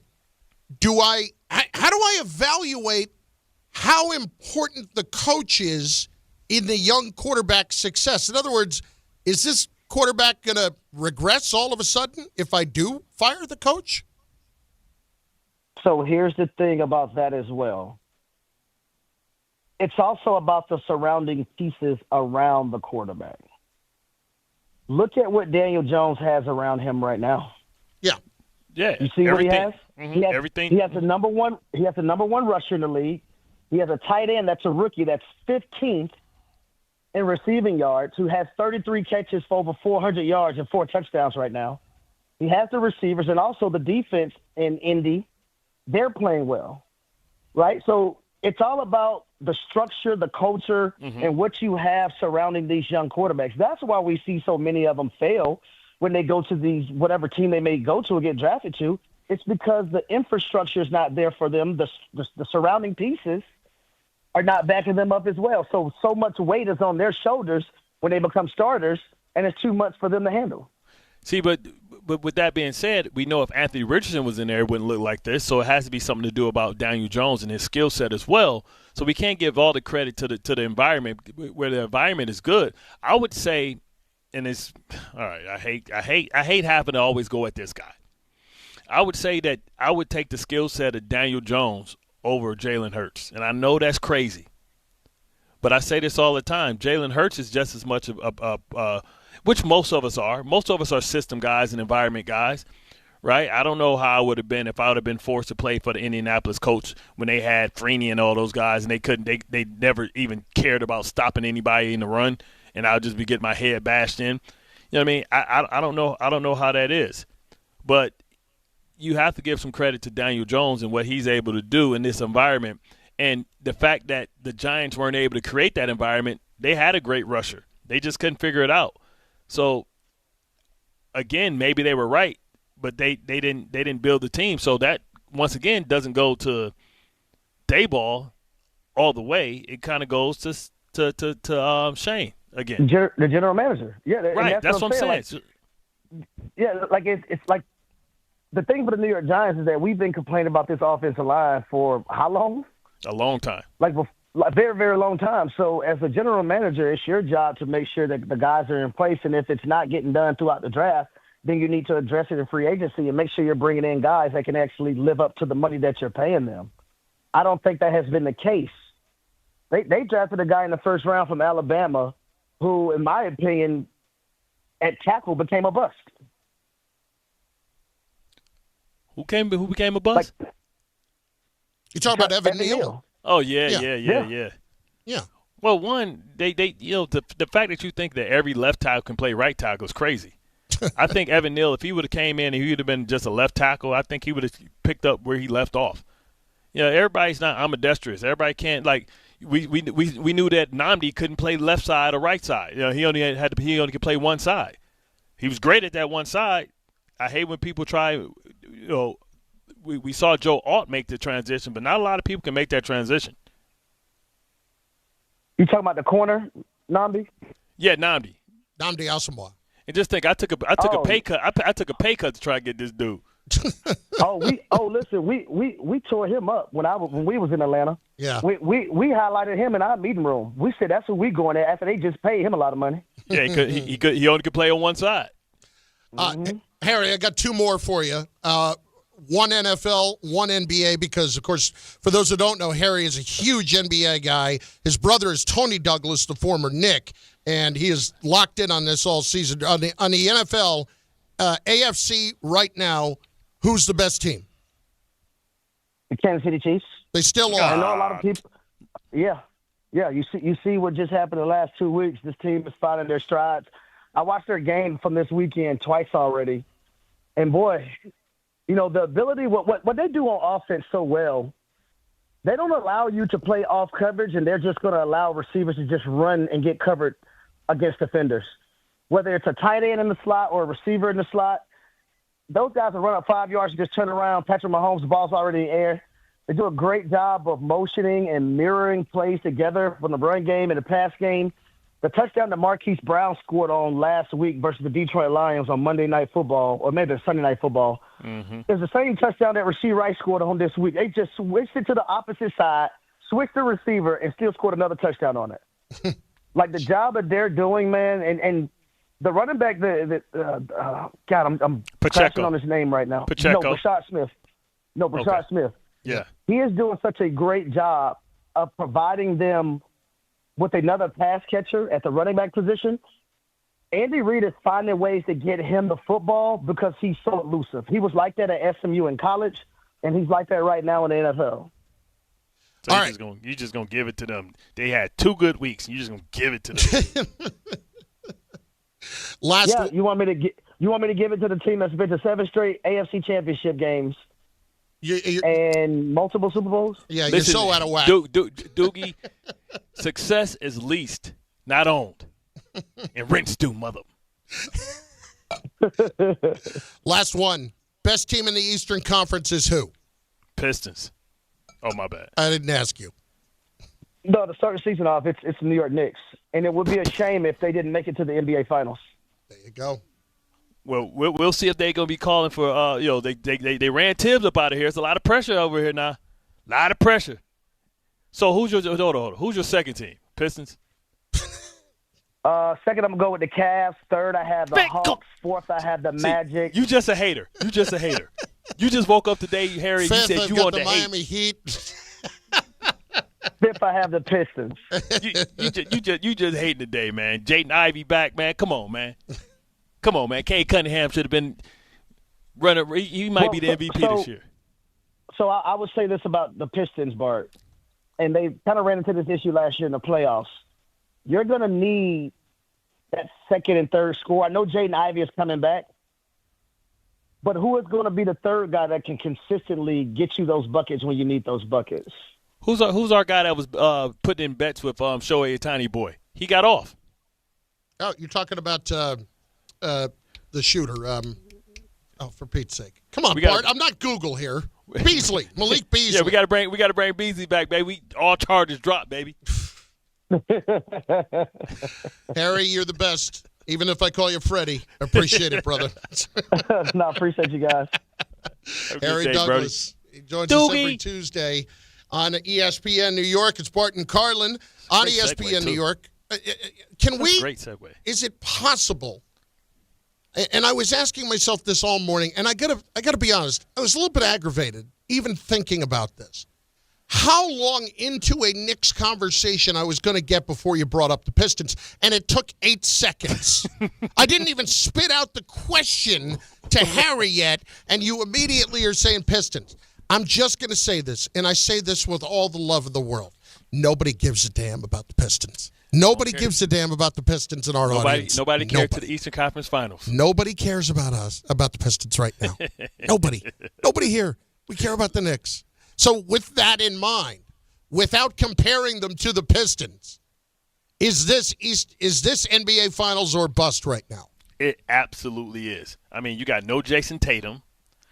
You got no who's hurting Tyrese Halliburton. You got no Tyrese Halliburton. You got no Dame Dollar. Yep. Come on, man. I mean, they got rid of Dame Dollar altogether. If not now, then when? Yeah. In Indiana, they lost their big man to the Bucks. Yep. So it's gonna be interesting to see. But the problem is that what I hate already, Brogdon retires. Could have got Westbrook. Already got a hole at that backup point guard spot. There are so many questions here on the Knicks and what is coming this year. And it's remarkable for me to say that when I expect them to go to the NBA Finals. Well, with the way this conference is set up, Bart, there is no reason not to. And if Thibodeau was holding them back, Mike Brown had damn well better unlock this. Mm-hmm. Because if you don't go to the NBA Finals, this is a disappointment. If you don't just at least get to the Finals, it's a disappointment in a big, big way. It's.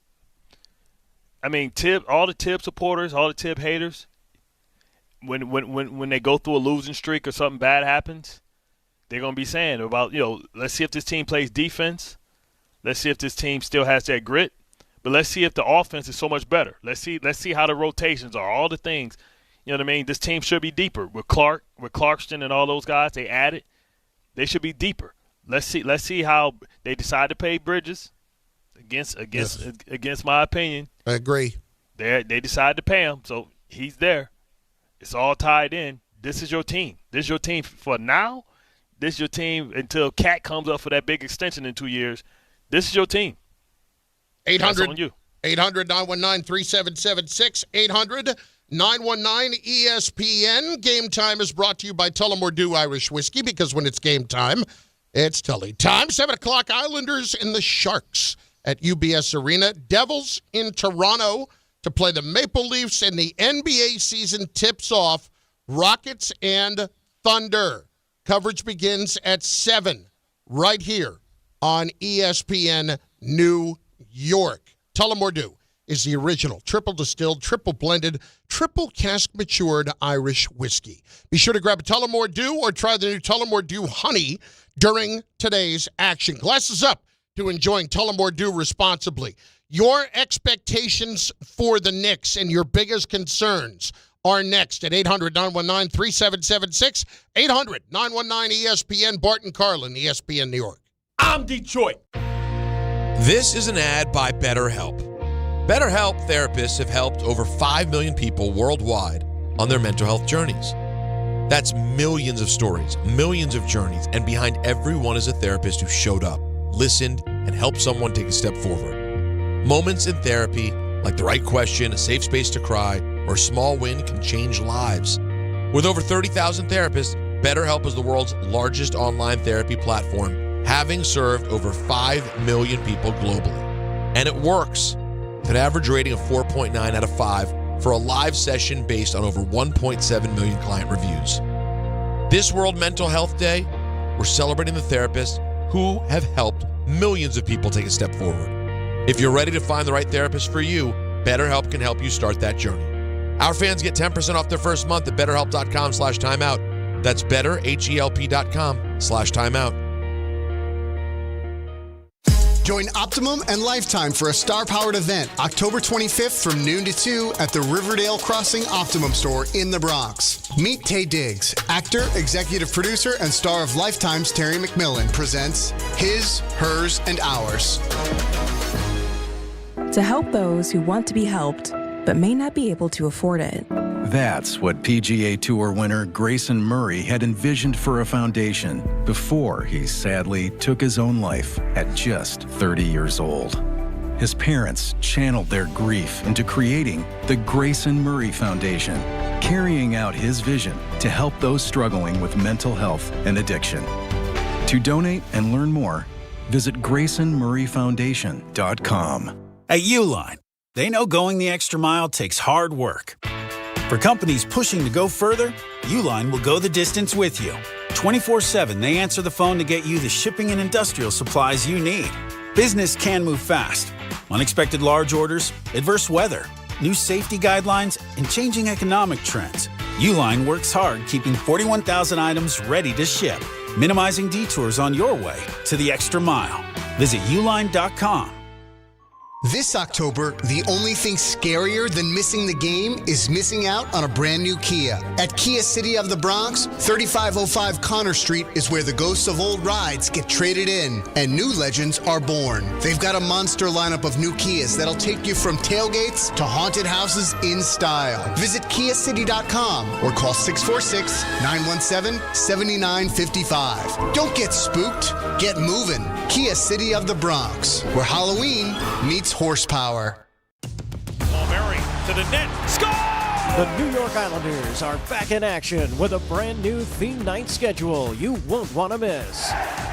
Bring your friends out for the holidays and take home a custom holiday replica jersey or arrive early for special bobblehead giveaway nights for Matt Barzell and Bo Horvat. For Barzell. For Horvat, score! Explore the full theme night schedule at NewYorkIslanders.com. Serving contractors, builders, and homeowners in the tri-state area since 1987, Brooklyn Window and Door is New York City's largest stocking dealer of quality Andersen window and doors. The professionals at Brooklyn Window and Door will help solve any of your window replacement needs or applications. Visit Brooklyn Window and Door's award-winning showroom to see the complete Andersen product line, including the 400, 100, A&E series. Andersen, built, backed, and serviced like no other window. Visit Brooklyn Window and Door at 185 30th Street in Brooklyn or call 718-WINDOWS. Paying extra for tire care is BS.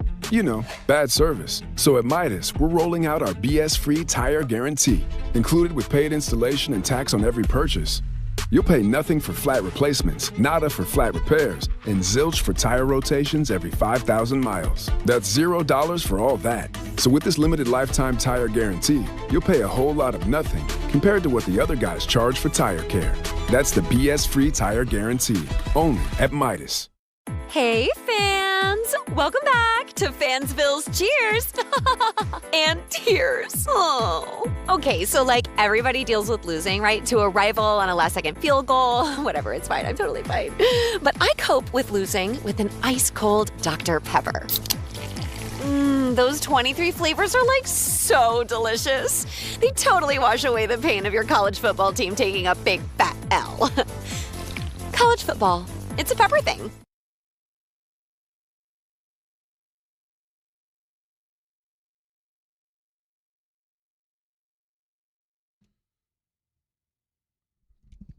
I honestly cannot believe that we have made it to the season already.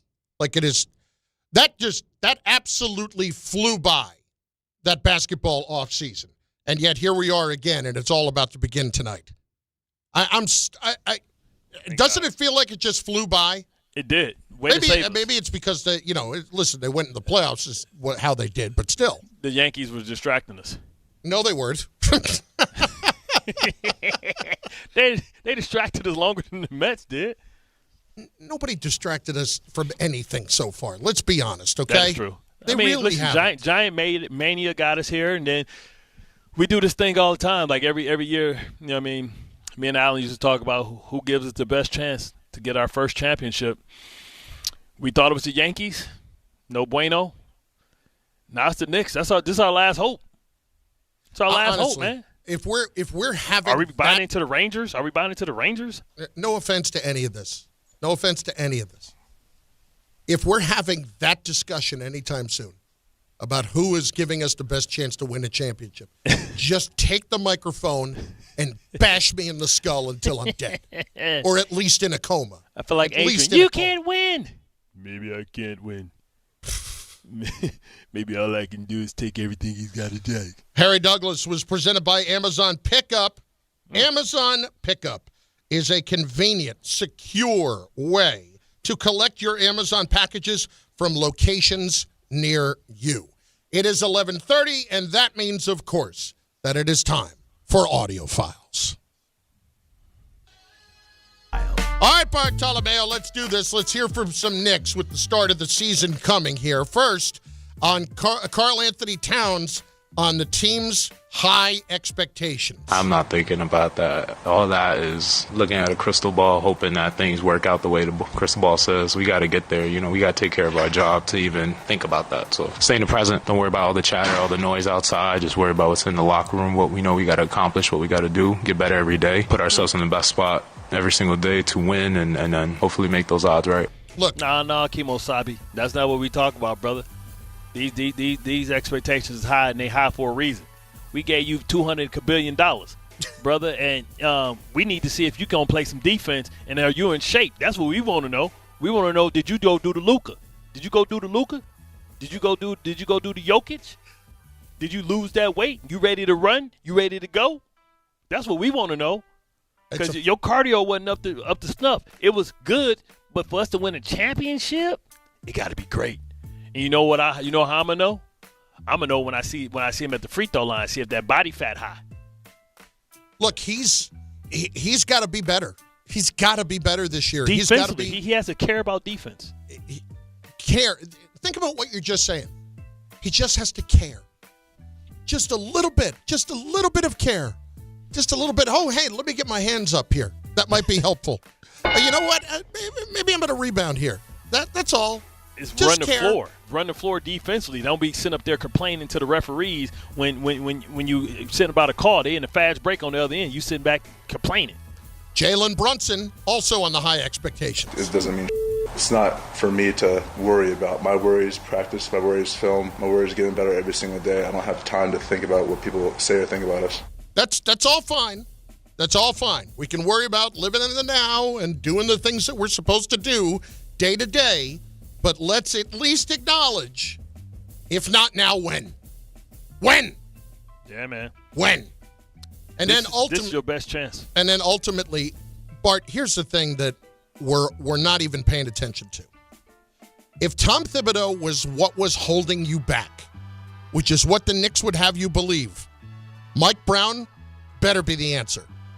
He better be the answer. Like, if you're Mike Brown, you can't do worse than Tom Thibodeau did in terms of the playoff runs and all that. You can't. You have to be better. And better now means making it to the NBA Finals. And also, on the short term, making in-game adjustments, because that's what everybody was talking about Thibodeau before. But then again, Bart, we're back to where we always started. Here is Mike Brown on Mitchell Robinson and his health status for the opener. Workload management. We're just managing him. You sit a guy, you manage his workload. he does certain things, whether it's sometimes it's shooting free throws, sometimes it's watching, sometimes it's walking through this or walking through that. I've been with a lot of guys that have done that throughout the course of my career, starting back 2000s with the Spurs. We had a couple older guys on the team, so to me it's not odd, but I'm not saying it's a bad question, and so that's why I don't know how to answer it. No, right now it's everything that we're doing with him is about managing his workload, which we will do the whole year. It's game one! Game one! And we are talking about managing the workload. I have no problem with this throughout the course of the season. I want Mitchell Robinson healthy for the playoffs. That's all that matters. But game one, we're already busting this out? Oh, my God. Seriously. Game one. Questionable. Oh. Why don't you just say Mitchell Robinson, questionable for the season? Every night. That way you don't have to address it every day. Let's all operate under the assumption that he's just that. Questionable. What's the injury? General soreness? Yeah. It's you name it. You name it, something is bound to pop up. Something is bound to pop up. General soreness. How about major pain in the ass? You know what? I don't know. I just want to see Mitchell Robinson healthy in the postseason. And yes, I will scream and yell about the fact that it's day one. It's just the immediate precedent that it is setting for the season, which does not make me feel good. Like, bro, it's game one. Do we have to deal with that already? You had 6 months off, 4 months off. And remember, he didn't come back until late in the season. He didn't come back until late in the season. It's not like he was playing all year last year. How much he get paid per game? Quite a bit. Quite a bit. Bart, Bobby Okereke at the Giants. Does this team still believe in Shane Bowen after the debacle of the other day? We're all hands on deck. We're all bought in. Everyone's got to look at the man in the mirror. It's easier to point the finger, but for a team perspective, it's better to point the thumb and figure out what I can do better as an individual. So that's what we're all bought in to do, and we're excited for this upcoming opportunity. What was your favorite cliche of all time to use as a player? That one? Yeah, the pointing the thumb instead of the finger. Yeah, that would be my go-to if I was in front of reporters weekly. Yeah, that's a classic right there. That's an oldie but goodie. Yep. That gets I got to be more accountable. Man, they didn't they want to trade him in the offseason? Yeah. He better tell people why they ain't getting it done. Where was you at when Bo Nix went with the naked boot? Man, coach had me on man-to-man on the other side, dog. Brian Dable, will you make a change at kicker? Yeah, we'll see where that goes here throughout the week. Hold up, son. That dude's still on the team? Man, there's no way I wouldn't have punched this dude. I've been waterboarding this dude in the cold tub. You know this the deal. Dude was still on the team, You man. know what this is. It's Tuesday. You know what this is. They're bringing in kickers today. You know this, right? They have to be. But I'm firing him before I even hire another one. I'd rather play with 10. I won't win us. We'll see where that goes here throughout the week. I'd rather play with 10 than play with somebody's head all messed up. I won't win us. Yeah, instead of kicking extra points, we're going to go for 2 all the time. And then on 4th and 13 at the 30, we're going for it. Oh, my God.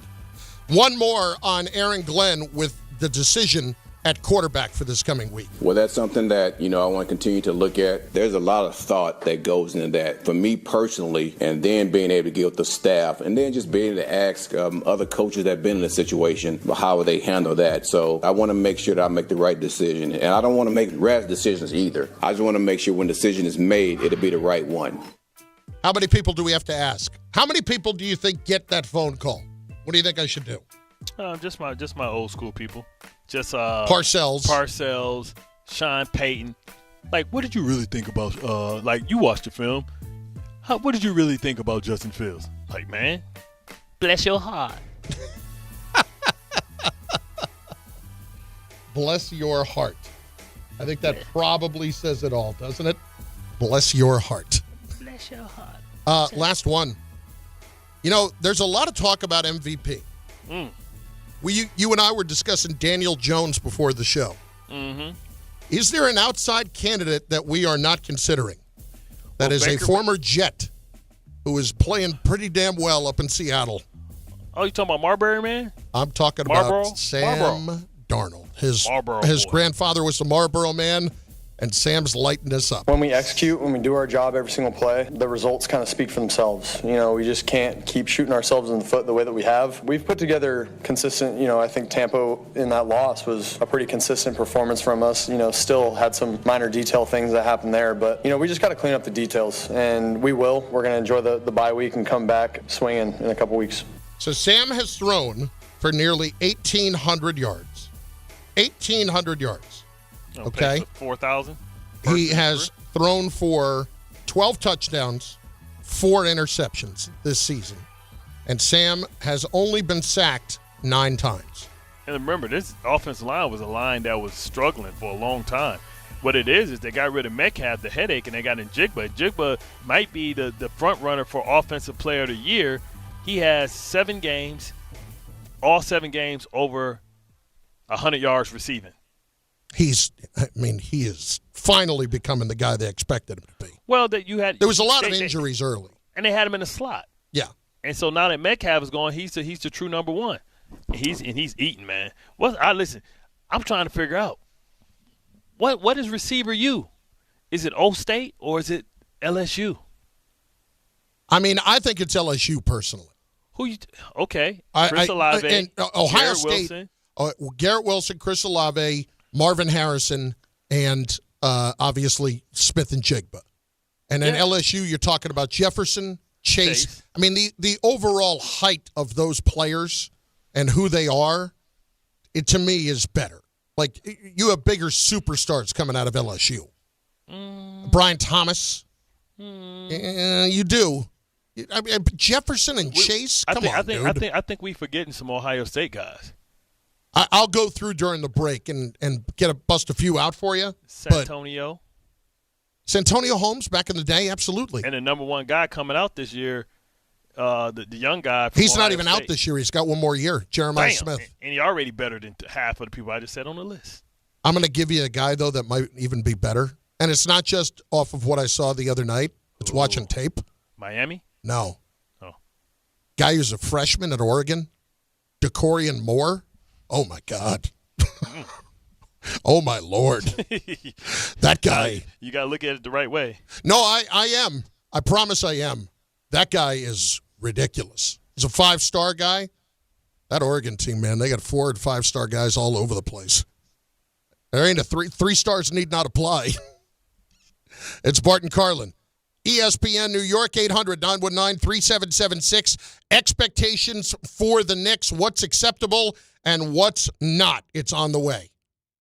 Friends, it's football season, the best time of the year. You should be out there tailgating, cheering on your team, and enjoying every Sunday. But if you're dealing with neck pain, back pain, sciatica, or nerve pain, even getting off the couch can feel like a challenge. You don't have to live like that. There's help. Dr. Jay Shaw at Sandwell Pain is New Jersey's top pain specialist. He's Ivy League trained, double board certified, and is dedicated to helping you get back in the game. Here's what makes the difference. No surgery, no scars, no long recovery, no pain medication. Just precise, non-surgical image-guided procedures that deliver real results. Dr. Shaw treats neck pain, back pain, joint pain, migraines, nerve pain, and sciatica with a plan that's customized for you. Same-day and next-day appointments are available, and with offices in Woodbridge, Livingston, and Inglewood, relief is always close. So don't let pain keep you on the sidelines this season. Visit SandwellPain.com to call, text, or book online. Most major insurances are accepted. That's SandwellPain.com. Relief is closer than you think, and it starts today.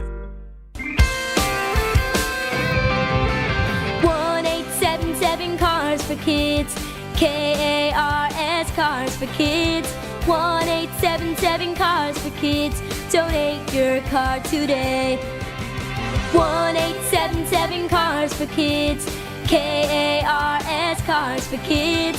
1-877 Cars for Kids. Donate your car today. Ready to get rid of that old car? Donate it to Cars for Kids. Call 1-877-CARS-FOR-KIDS to reach a friendly live agent. Donation is super easy, and your car can be picked up as soon as tomorrow. Call us now, 877-CARS-FOR-KIDS. That's Cars with a K to donate your car today. 1-877 Cars for Kids. KARS Cars for Kids.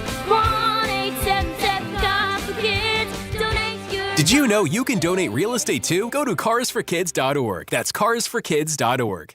Listen, the weather is starting to cool off a little bit and the cold is coming fast. Fill up your oil before the cold sets in. Now's the best time because the prices are still so low. By the time we get to Halloween and early November, you know it's going to be freezing. So make it easy to keep your house comfortable and warm. That's what Romeo's Fuel does. They keep you warm with discount home heating oil. Order online at romeosfuel.com. Now fully serving Nassau and Suffolk, go to romeosfuel.com today. That's romeosfuel.com. Ballybet Sportsbook. Yo, Ballybet stacked for football season. When it comes to sportsbook apps, it's undefeated. Ballybet. Check out that brand new parlay zone. Here's the kickoff. Build your bets and place them right on your phone. What? Live bets, daily boosts, and promos. Increase your odds so you can win more dough. Touchdown! Ballybet's the play. Make game day more fun and download it today. Must be 21 plus, New York only. Gambling problem? Call 1-877-8-HOPE-NY. Ballybet Sportsbook and Casino. Download it. Is college even worth it these days? At Empire State University, it actually is. They are SUNY's leading online university. Flexible, affordable, and built for real life. With more than 120 degree programs, you can study what matters most to you. And students agree, they're ranked #1 in student satisfaction among SUNY schools. Whether you are finishing what you started or starting fresh, your goals are within reach. See for yourself. Visit sunyempire.edu before the next term begins. From kickoff to cash out, ESPN Bet has the tools you need to score more on game days. Bet smarter with stats at your fingertips. Get personalized parlays built just for you. And with your fantasy team synced right in the app, you can back your squad. Right now, new customers get $100 in bonus bets when you bet $10. Sign up with promo code USL to get started. Must be 21 plus. Gambling problem? Call 1-800-GAMBLER. Terms and conditions apply. See app for details. Offer not available in New York. A Progressive Home and Auto Bundle can protect you round the clock, but we can't protect you from those painful moments in sports. Why would we trade our best player? Well, at least you got to watch him in person when he was here. I named my only son after him. So you'll always remember his name. Yeah, but what do I do with this jersey? Luckily, the company has a great return policy. I wore it for 6 seasons. Well, at least your home and auto are protected with a bundle from Progressive. Progressive Casualty Insurance Company affiliates and other insurers. Not available in all states or situations. In the city that never sleeps and never stops talking sports, ESPN New York is always on. Now you can live and breathe everything New York sports wherever you are. On your radio dial, on the ESPN New York app, and streaming live on YouTube. However you watch or listen, ESPN New York is always on for you. Hear us, stream us, watch us. This is ESPN New York.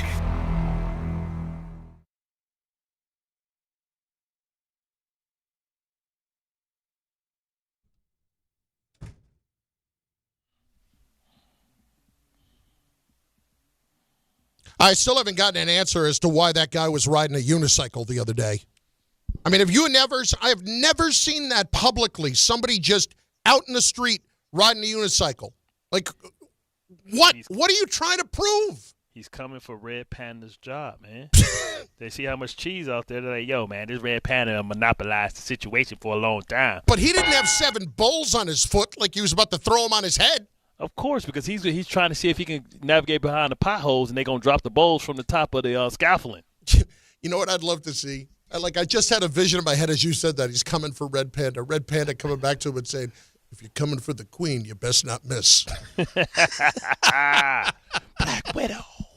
It's Bart and Carlin on ESPN New York and on the ESPN New York app on YouTube as well. We'll get some of the comments in there. See, Johnny Blaze chiming in right here. Talking about the Jets. Gino looks like he got paid and said, I'm good. I'm going back to the old Gino. He looks bad. Yeah, well, Gino also got paid up in Seattle, too, and he didn't look bad. But he said, let's go Jets. Enough with the negative. Johnny, please, find the positive. Find a positive for me on the Jets, and I'm happy to discuss it. I get so frustrated because I can't help but talk about the negative on the show when there is no positive. Like, I actually opened up the Giants the other day, Bart, and talked about the fact that this wasn't a disgusting loss or anything like that. It was. But I started with the fact that you were in that position to begin with, and there was actually life in what's going on in those halls. Yeah. All I want is something shiny and good and new. What's wrong with good? What's wrong with interesting? What's good with average? What's good then not the worst? Again, you got to be bad. That's fine. Just don't be boring. Don't be boring. Don't make me snooze off. Don't make me snooze off. At least the Giants, like you said, it was exciting. Like they lost at the end, but it's like, all right, whatever. I heard I can't take this from Dave, and I should have said this to him yesterday, and I didn't. Dave said the other night on his show, Dave Rothenberg's Giant Obsession, that he does the digital show, in addition to on his show yesterday, that he would rather lose like the Jets are right now than have your heart ripped out of your chest like you did the other night. Like, no chance that can be the case. The pain means that you're alive. I think Jet fans are just numb. They're numb and they're apathetic. That's the biggest. You want to talk about the biggest problem coming right now? Apathy. We're hitting toward the end of October, and already, please tell me the Jet fans that are lining up to get to some of these games. You know, I hate to say it because I want people to care. Yeah. I want people to be out there and to be caring and to be into it. And you know a lot of these games in the second half are now going to turn into home games for the other teams. And that's unfortunate. And I get it. Who wants to sit out there and freeze while this is getting bad? Again. It's tough out in these streets, man. I know. It hurts you a lot more than it hurts me. Because I know how much it hurts you. It's like, come on, man. It's like it takes it. I've been doing this for a while, man, and I've never seen a playoff. I've never seen a winning record. Wow. Let that sink in. Have you been doing it since? Hold on. Did you see the Todd Bowles first year? Yeah, that's right. The 10-6. They broke my heart. Right, and then didn't make the playoffs. They lost a game that they were supposed to. That was a Buffalo game. Yeah. Against Rex. One winning season since you retired. One winning season. One winning season, no playoffs. Brandon Marshall had 1,400 yards that year. Brandon Marshall has never went. You know he's never went to the playoffs in his career. That's unbelievable. What's even more alarming is not the word. Disheartening is the word. Is that the Jets have not gone to the playoffs since you were playing. And that was in my early run, not even the last. Was the Jets' last playoff game the AFC Championship game? Yep. In Pittsburgh? Yep. Oh, my God. Oh, my God. Yep. I'm sorry. I'm sorry. Ryan in the mailman is next. Ryan, the AFC Championship game was the last game. And I know we've talked about it for 14 years, but still, it just struck me. That was the last freaking playoff game, man. That's a long time ago. Yes, it is. Thank you. I just wanted to say, I know I'm hearing everything about the possibly tanking or the Jets going for that number one pick. Then he wins. How they're going to get it, I don't know. But I think you need wins more than anything because you, like Bart has said earlier, how you plan on attracting players next year when they're looking at this team like this is doo-doo. Like, why would I want to come here? Yeah. How are you going to keep morale on the team? How are you going to keep the team engaged, keep players engaged when you can't string along wins? And I just wanted to know, like, if there was a coach out there, and I don't think there is, I don't know, what if the Jets pulled like the Patriots did with Gerard Mayo and was like, you know what, let's just cut bait. You want to get him somewhere else. You giving up on Glenn already? I'm a Pat fan. Oh, get out of here. You're a Patriot. Just go home. You trying to get Mike McCarthy? Get out of here. I'm a Pat fan. And that's the thing. That's the other thing that really hurts is the Patriots are back already. They're back. They're freaking 5-2, and they found their young quarterback. Yeah, but they sucked on the right year. Exactly. And they didn't live in hell for all that long. We sucking with the Kenny Pickett years. We suck when Kenny Pickett is the high-priced commodity. Yeah. And look, I'm just hopeful now. I will say, again, Bart, I won't I'm not going to pump this guy up too much the other night. Moore does have a cannon for an arm. I saw that the other night. Yeah, that's great. Heard that before, Anthony Richardson. Yeah. No, he's accurate. He does some good things. How many games have you started? Yeah, exactly. I am not going to sit here and try and advocate for him because when you don't have that many starts, I just can't go down that road with you again. When you have 12 and 13 and 15 starts in your career in college, not enough. I have to see more. I want to. Where's the 40-start guy for the Jets? Is it Fernando Mendoza? Mendoza. That's basically it. That's what it's starting to look like. From the pocket Doza. Muji. That'd be getting a non-dual threat quarterback. That'd be like getting a pocket quarterback. Muji was there the other night. Ooh. He was there on Friday night. Muji. And they have like 3 first-round guys on that team right now as opposed to what will be coming later in the year. And we know what he was looking for. You think he was looking at Moore? Damn straight. Mendoza. No. I'm talking about Mendoza's he going to Indiana. Yeah. Moore is at Oregon. And I'm saying each other? Muji was at the Rutgers game the other night. For Oregon. That's what I'm saying. He damn sure. No, he wasn't there for Rutgers? I'm sure there were some players that he was looking at. Absolutely. Oh, okay. But I'm sure that he was looking at plenty of guys with Oregon, too. Looking for kickers. Bart and Carlin, ESPN New York. Tuesday with Don Hahn and Rosenberg. Who should the Jets start at QB this week? I want to make sure that I make the right decision, and I don't want to make rash decisions either. I just want to make sure when the decision is made, it'll be the right one. Are the Knicks tempering expectations already? Stay in the present. Don't worry about all the chatter, all the noise outside. Just worry about what's in the locker room, what we know we got to accomplish, what we got to do, get better every day, put ourselves in the best spot. Don Hahn and Rosenberg today at 3 on ESPN New York and streaming live on YouTube.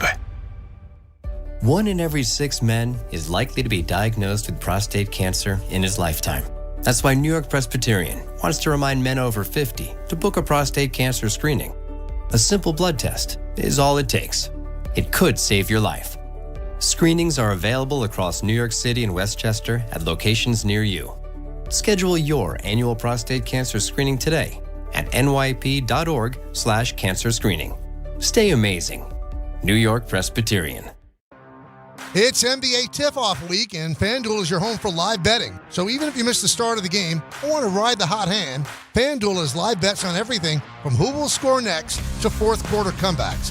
Plus, you can even combine your live bets into a same-game parlay for a shot at a bigger payout. However you want to play, now's the perfect time to join, because FanDuel is giving new customers $300 in bonus bets if your first $5 bet wins. So just visit FanDuel.com/K to sign up today. Play your game with FanDuel, official sports betting partner of the NBA. 21 plus and physically present in New York. First online real money wager only. $5 first deposit required. Bonus issued as non-withdrawable bonus bets, which expire 7 days after receipt. Restrictions apply. See terms at sportsbook.fanduel.com. For help with a gambling problem, call 1-877-8-HOPE-NY or text HOPE-NY 467-369. From the regular season to the Super Bowl, ESPN New York is your destination for football. We've got crazy fans. If the Giants somehow beat the Cowboys, I'm going to take a dump on your head. You can feel good because you're a damn football team. Expert analysis. Marcus Spears joins us now. ESPN NFL analyst Damian Woody. Mel Kiper Jr. The Hall of Famer Steve Young. He's kind of our resident general manager, Louis Riddick. We got Mike Tannenbaum right now. And all your fantasy and wagering needs. This is ESPN New York. We are football.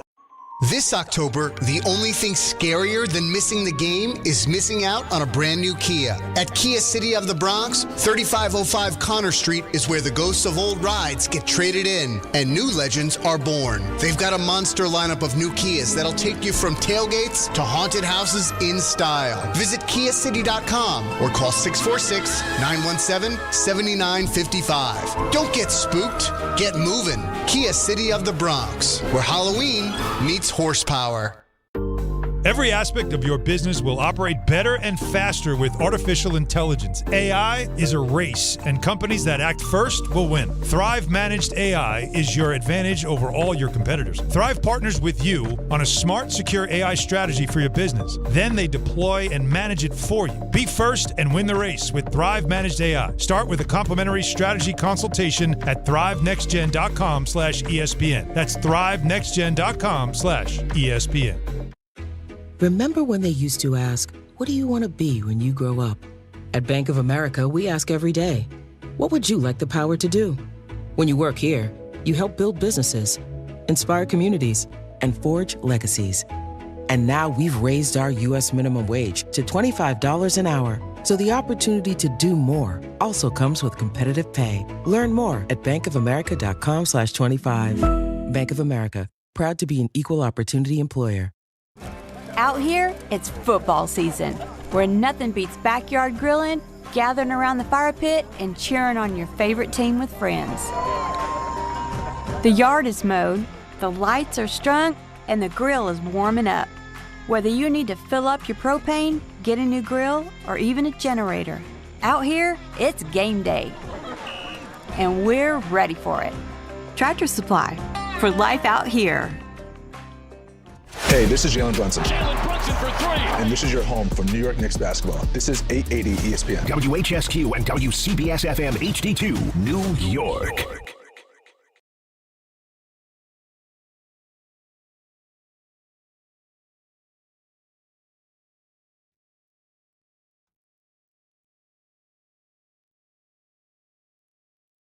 That's right. It is noon 01. Bart and Carlin, ESPN New York, the ESPN New York app on YouTube, where we are located on the ESPN New York page. Go there. We incorporate some of your comments into the show.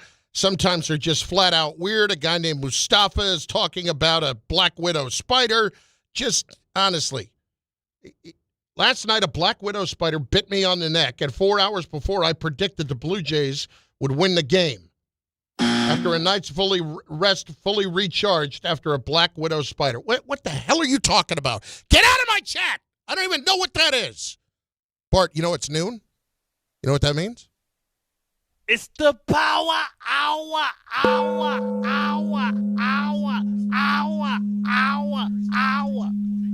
It's the power hour. Well, you didn't even really sell that well. Come on. Because I did 7 for the record. 7 for the record? Okay. I'm predicting Joe Flacco going to go full out Ryan Fitzpatrick and start throwing the ball all over the place and turning the ball over. Throw some pick sixes. So this is the week that you are predicting that the Jets get the W. Yeah, because I think that maybe, just maybe, that their defense isn't that good. Oh, I know the Cincinnati defense is not that good. Yeah, it's bad. We'll see if Trey Henderson is going to play. Do you think – let me ask you this. Do you think Trey Hendrickson's going to play before he gets traded? Well, he has to show that he's healthy. But, I mean, there could be a little wink and a nod there, like, he's fine. It was his hip the other day. Like, listen, you trade for him, all of a sudden he's going to be just fine. Well, we've seen that before. Yes, we have. We have. So I would not be shocked if that's what's going on, too. Devontae Adams' hamstring is hurt. I'm back, baby. Ooh, that water felt good. I mean, maybe the Eagles are not going to go and get Trey Hendrickson now because they got Brandon Graham to come back. Yeah, if you think you can depend on that, then, good luck. I mean, I can't think that BG is going to play more than 10 to 15 snaps a game. Right. They only have 11 sacks as a D-line. They have not gotten after it this year. So you might want to have him and then somebody who can get you sacks on early downs and stuff too. Well, here's the point. When you look at the Jets, and this is what we're talking about, and we're talking about you're hoping that Hendrickson doesn't play against Cincinnati, and you're hoping that Flacco turns it over all over the place. Don't you have to start to just acknowledge that your quarterback play has not been nearly good enough, and Tyrod Taylor against Cincinnati is going to give you a much better chance to win? It's weird though because their defense is so bad. A guy running around and see the thing is you can't depend throw the on ball. I'm saying you can't depend on that. So yeah, I'd rather have Tyrod where I know the ball is going to go where it's supposed to go. Here's the problem: Sauce might not go. They got Higgins and Chase. Yep. And that can get Coyote ugly. So we'll see. Like, my challenge flag was thrown out to Wilkes, because you can't be in no man-to-man against those guys, man. Flacco ate the Steelers' ass alive. The Steelers were doing all kinds of stuff. You know how they do. They're getting all these weird, exotic disguises and all that stuff. Mm-hmm. Didn't work. Well, the point is Joe Flacco knows what the hell he's doing.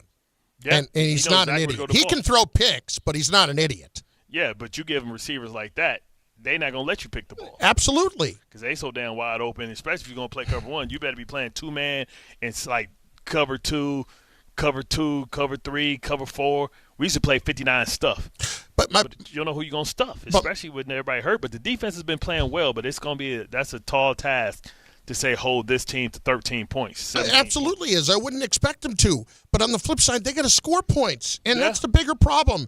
And when I listen to Aaron Glenn say this, it's a little bit bothersome. Well, that's something that, I want to continue to look at. There's a lot of thought that goes into that. For me personally, and then being able to get with the staff, and then just being able to ask other coaches that have been in the situation, how would they handle that? So I want to make sure that I make the right decision. And I don't want to make rash decisions either. I just want to make sure when the decision is made, it'll be the right one. How could this possibly be a rash decision after what we have seen through the first 7 weeks of the season?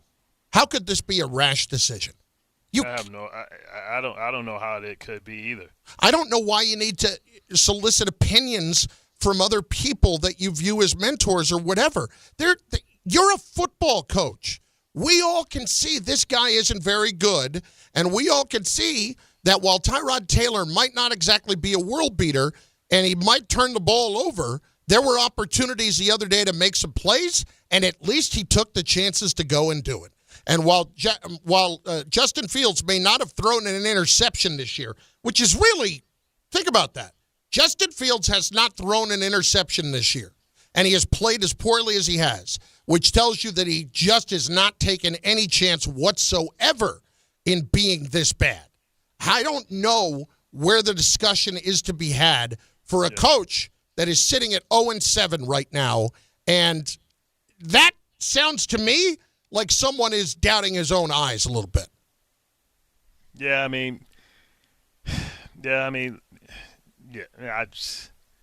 It's tough, man. It's rough over here right now, man. Dynamite dropping, Bart. You try and explain it, but you don't know which way it's going to work, what's not going to work. You know what I mean? You're trying to figure out, like, how do we get some balance? How do we get some stability? How do we build? Right? It's like we're so reactive right now. But that's when you play the guy. You got no Garrett. This is a game where you need a guy. You need Garrett to try and put up points. Yeah. Like, who's going to step up in the face, and whose responsibility is it that we don't have a number 2 receiver? We don't have a professional number 2 receiver. You right now don't have. You don't. I would make the argument you don't have a number 3. Right. We have the worst. That's how bad it is. We have the worst receiving core in football. That's saying something, because there are some receiving cores out there that are not very good at all. I don't understand why we weren't in the running for Trey Burks. Like, any of the dudes that got cut from anywhere, why are we bringing them in? It's a great question. I wish I had an answer to it. Treylon Burks immediately, not even immediately, it took a few days, signed with Washington's practice squad. It wasn't even signing with the team. It was the practice squad. So what are we doing here? Why are you looking at this situation like it's so complex if you're the head coach? Who is the more stable player to put out there? Who is the guy that gives me the best chance to win? Because, Bart, this is the first time when I hear a comment like that it feels like a red flag about Aaron Glenn as a head coach. It's the first time. I'm not worried about Aaron Glenn getting fired this season. But that is the first time where you are talking about stability and toughness and all these things, and we're moving in silence in the offseason. And now in week 7, when it comes to the quarterback, it's, I'm going to talk to some people. I'd like to get some opinions on this. It sounds like you don't believe in yourself. Yeah, I mean, you got to question yourself when you're 0-7. I'm sure he didn't see that coming. No, nobody did. Nobody did. And I get it. I just don't want to hear that you're questioning yourself. He's being honest in the moment, I guess, to a degree. But, like, that's – and I can imagine, and you can tell me if I'm wrong, what does a player think on that roster? What does somebody on that defense think when they're playing better and they hear that? Like, yeah, I'm going to talk to some different people. We'll see how this goes. It's like a group. It's like a group project, right? It's like, come on, man. Like, but we all see it. You got to make the decision. This is you. This is what you signed up for, to make the tough decisions. You got to make it, and you can't be meek about it, right? Because it comes off, if you're unsure, how are we going to be sure? The other thing, too, is this. I keep going back to this for everybody that was screaming and yelling about it last year. How is it that Pittsburgh went 4-2 with Justin Fields as their quarterback when their offensive line was not as good as the Jets? You could say that their weapons were just about on par, because I think Pickens and Wilson is kind of a wash. Yeah. But other than that, there wasn't much there. But the team as a whole, like, they mucked it up. They mucked it up. The defense was, like I said in the first hour, the defense was a lot better, so they're able to carry them. Like, our defense was horrible, giving up 30 points. But they were giving up more points than anybody in the league the first 4 games of the season, because they're in a new system and communication is off. They seem to have fixed those problems. 13 points in the last 2 weeks. But before that, like, it was a new system across the board. For Pittsburgh, it wasn't. They always had that continuity. What's his name? Terrell Austin on defense. Austin, you're right, had been there. So that system was ready and locked. So they had one hat. At least they had something that they can hang their hat on as far as the team. We've been waiting for the Jets to put the offense and the special teams together for the last couple of weeks. That's what's been holding us down and keeping us competitive. It's the special teams, because our offense has been horrible. Now we're hoping that the offense, special teams, and defense can just step up and play and do their part. Not be special, but just be not horrible. Aaron, that's the thing. We're not setting the bar high. We're not. Nobody expected championship this year, but nobody expected this. And when you start to show your warts a little bit, this is where you start to lose me a little bit, Bart. Yeah. This is where you start to lose me a little bit if you're the coach. 800-919-3776, 800-919-ESPN. Gilbert is in the truck next, listening on the ESPN New York app. What's up, bud? What's up, buddy? I wanted to ask you a question. Let's put football under the same microscope that we put baseball, okay? And how analytics has taken the gut feeling from coaches and having them coach the way they're supposed to coach. By what you were saying all along, you and Bart. That's what Bart gets stuck with his words. Everything you see with your eyes, and your gut feeling. And maybe this player, you saw him practice pretty good. You know what I'm saying? Let's put him in. Or this wide receiver had a nice communication with the quarterback. Let's put him in. Everybody's coaching from analytics. It's like they're so scared to coach from their belly. It's like the Parcells and who was the guy that came from the Jaguars and became the Giants coach? And Tom Coughlin. Man, Carlin. I mean, those are true coaches, kids. What happened to the Carolins, the San Diego Chargers? What was that? I got him off. I mean, listen, the fact that people don't believe that analytics have been a part of the game it's crazy. Like, I heard somebody put it. I had a whole binder. I heard somebody put it this way the other day. They just used to call them tendencies. Yes, that's all. Bro, we used to get a binder, and it was probably like 100 pages thick. And it had every description of every player, their strengths, their weaknesses. It had every play that a team had ran out of a certain formation, certain personnel grouping.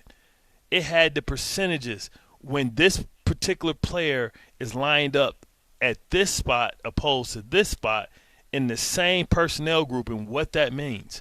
What they were on third down, what they were on first down. What was their base practice on first? We had all this stuff. Like, this was like the fact that y'all think that analytics is something new. That coach were calling his plays based off the analytics. It wasn't all That's what gut. The third down. Yeah, it wasn't all gut, brother. Like, we had more information, and then that's before we even watched film and broke them down even more. But, all right. So, for instance, I got one guy chiming in here, Lau, on the chat over on the ESPN New York YouTube page. And when I was asking the question, how is it that they win games with Fields in Pittsburgh, and it's the same kind of thing here this year, but it's completely different in terms of what the results are, and he's been much worse. Very simple, Carlin. The Steelers have a positive environment and continuity. It's not just about the continuity, and it's not positive environment that everybody's not feeling better about themselves. It has a lot more to do with the fact that this is just not that great of a player, and for whatever reason, they were able to navigate his deficiencies better than the Jets have been. Talent-wise, there was better talent here than there was in Pittsburgh. Yeah, but, you have a Super Bowl winning coach, a coach that's never had a losing season. He knows how to muck it up, and his program's in place. He knows how to win ugly games. The Jets have lost all their ugly games. They just played 2 ugly games and lost. They played a game with Pittsburgh that they could have won, should have won. I got a lot of people, too, chiming in. Johnny is chiming in on this, and so is Jose on the Jets' offensive line. And there seems to be a lot more division on whether or not the Jet offensive line is actually any good. So please address that. And I get it, and let's all just accept together that we are throwing out the Denver game when we talk about it, because that was on the quarterback, and we all know it because we all saw it. I mean, I think the Jets' offensive line, you put any other quarterback back there and give them a couple receivers, I think that offensive line is top 10 as constituted with the weapons they have now, top 15. I think it has the potential with Mimbu only getting better, Fashion only getting better. But it's so difficult because they do nothing well on the offense, and they don't do a lot of stuff from throwing the ball. Like you talk about Justin Fields, he holds the ball like longer than anybody in the NFL. And I'm not just like, oh, he holds it longer than anybody. No, literally, he holds the ball longer than he's the guy. The average time on those sacks, on those 9 sacks last week, he had the ball for 4 seconds. If you watch the Bengals and the Bengals and Steelers, did you see how fast Joe Flacco was getting the ball out? TJ Watt, he wasn't even a factor. Ball was gone. And it's easier to do when you have Chase and you have Higgins, but still. And Sam Darnold's doing it from playing underneath the center a lot and being able to have a lot of big play action runs and stuff like that and play action passes. I think the Jet offensive line is just fine. I think it's one of the better units in all of football. I don't think it's a problem. I think it even gets even stronger if they're able to move Tippmann back to center and get a new right guard. I don't think it's the problem. I don't think it's the problem at all. Hey, close to problem. No, absolutely not. Hey, celebrate the return of Knicks basketball with Don, Hahn, and Rosenberg live from Scout NYC across from Madison Square Garden tomorrow before the Knicks home opener against the Cavaliers. The guys are going to be broadcasting live starting at 3 o'clock. Special guest appearances by Monica McNutt and Pat O'Keefe. It's brought to you by Sun Cruiser Vodka Iced Tea. Ready to let the good times cruise? Well, then you need Sun Cruiser Vodka Iced Tea made with real iced tea, real vodka, no bubbles. It is one wildly refreshing drink. Again, that's Scout NYC, 3 p.m. tomorrow, right up until pregame here on ESPN New York. Let's hit Pete in Staten Island next on ESPN New York. What's up, buddy boy? Hey, guys, how are you? You know. Living the dream. So what I wanted to say is you don't think Aaron Glenn should have had a little different conversation when Aaron Rodgers, the guy flies there, right? Just stay with me.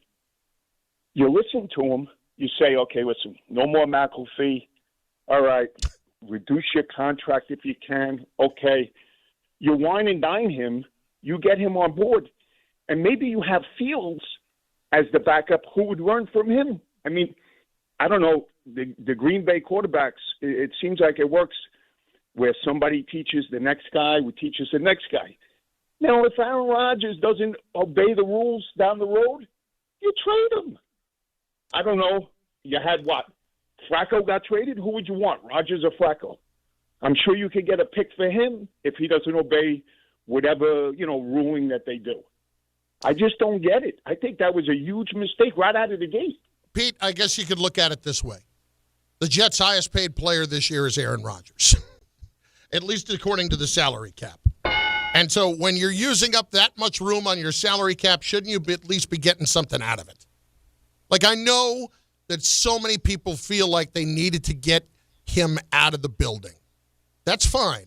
What I also know is that the Jets would be better right now than they are at the moment had they kept Aaron Rodgers. And if Aaron Glenn could legitimately have convinced him, hey, no Pat McAfee, as he called him, no Pat McAfee, as Pittsburgh has clearly convinced him, because he's not doing that show anymore, then maybe things would have been a little bit different. Maybe you would have cut back on the drama.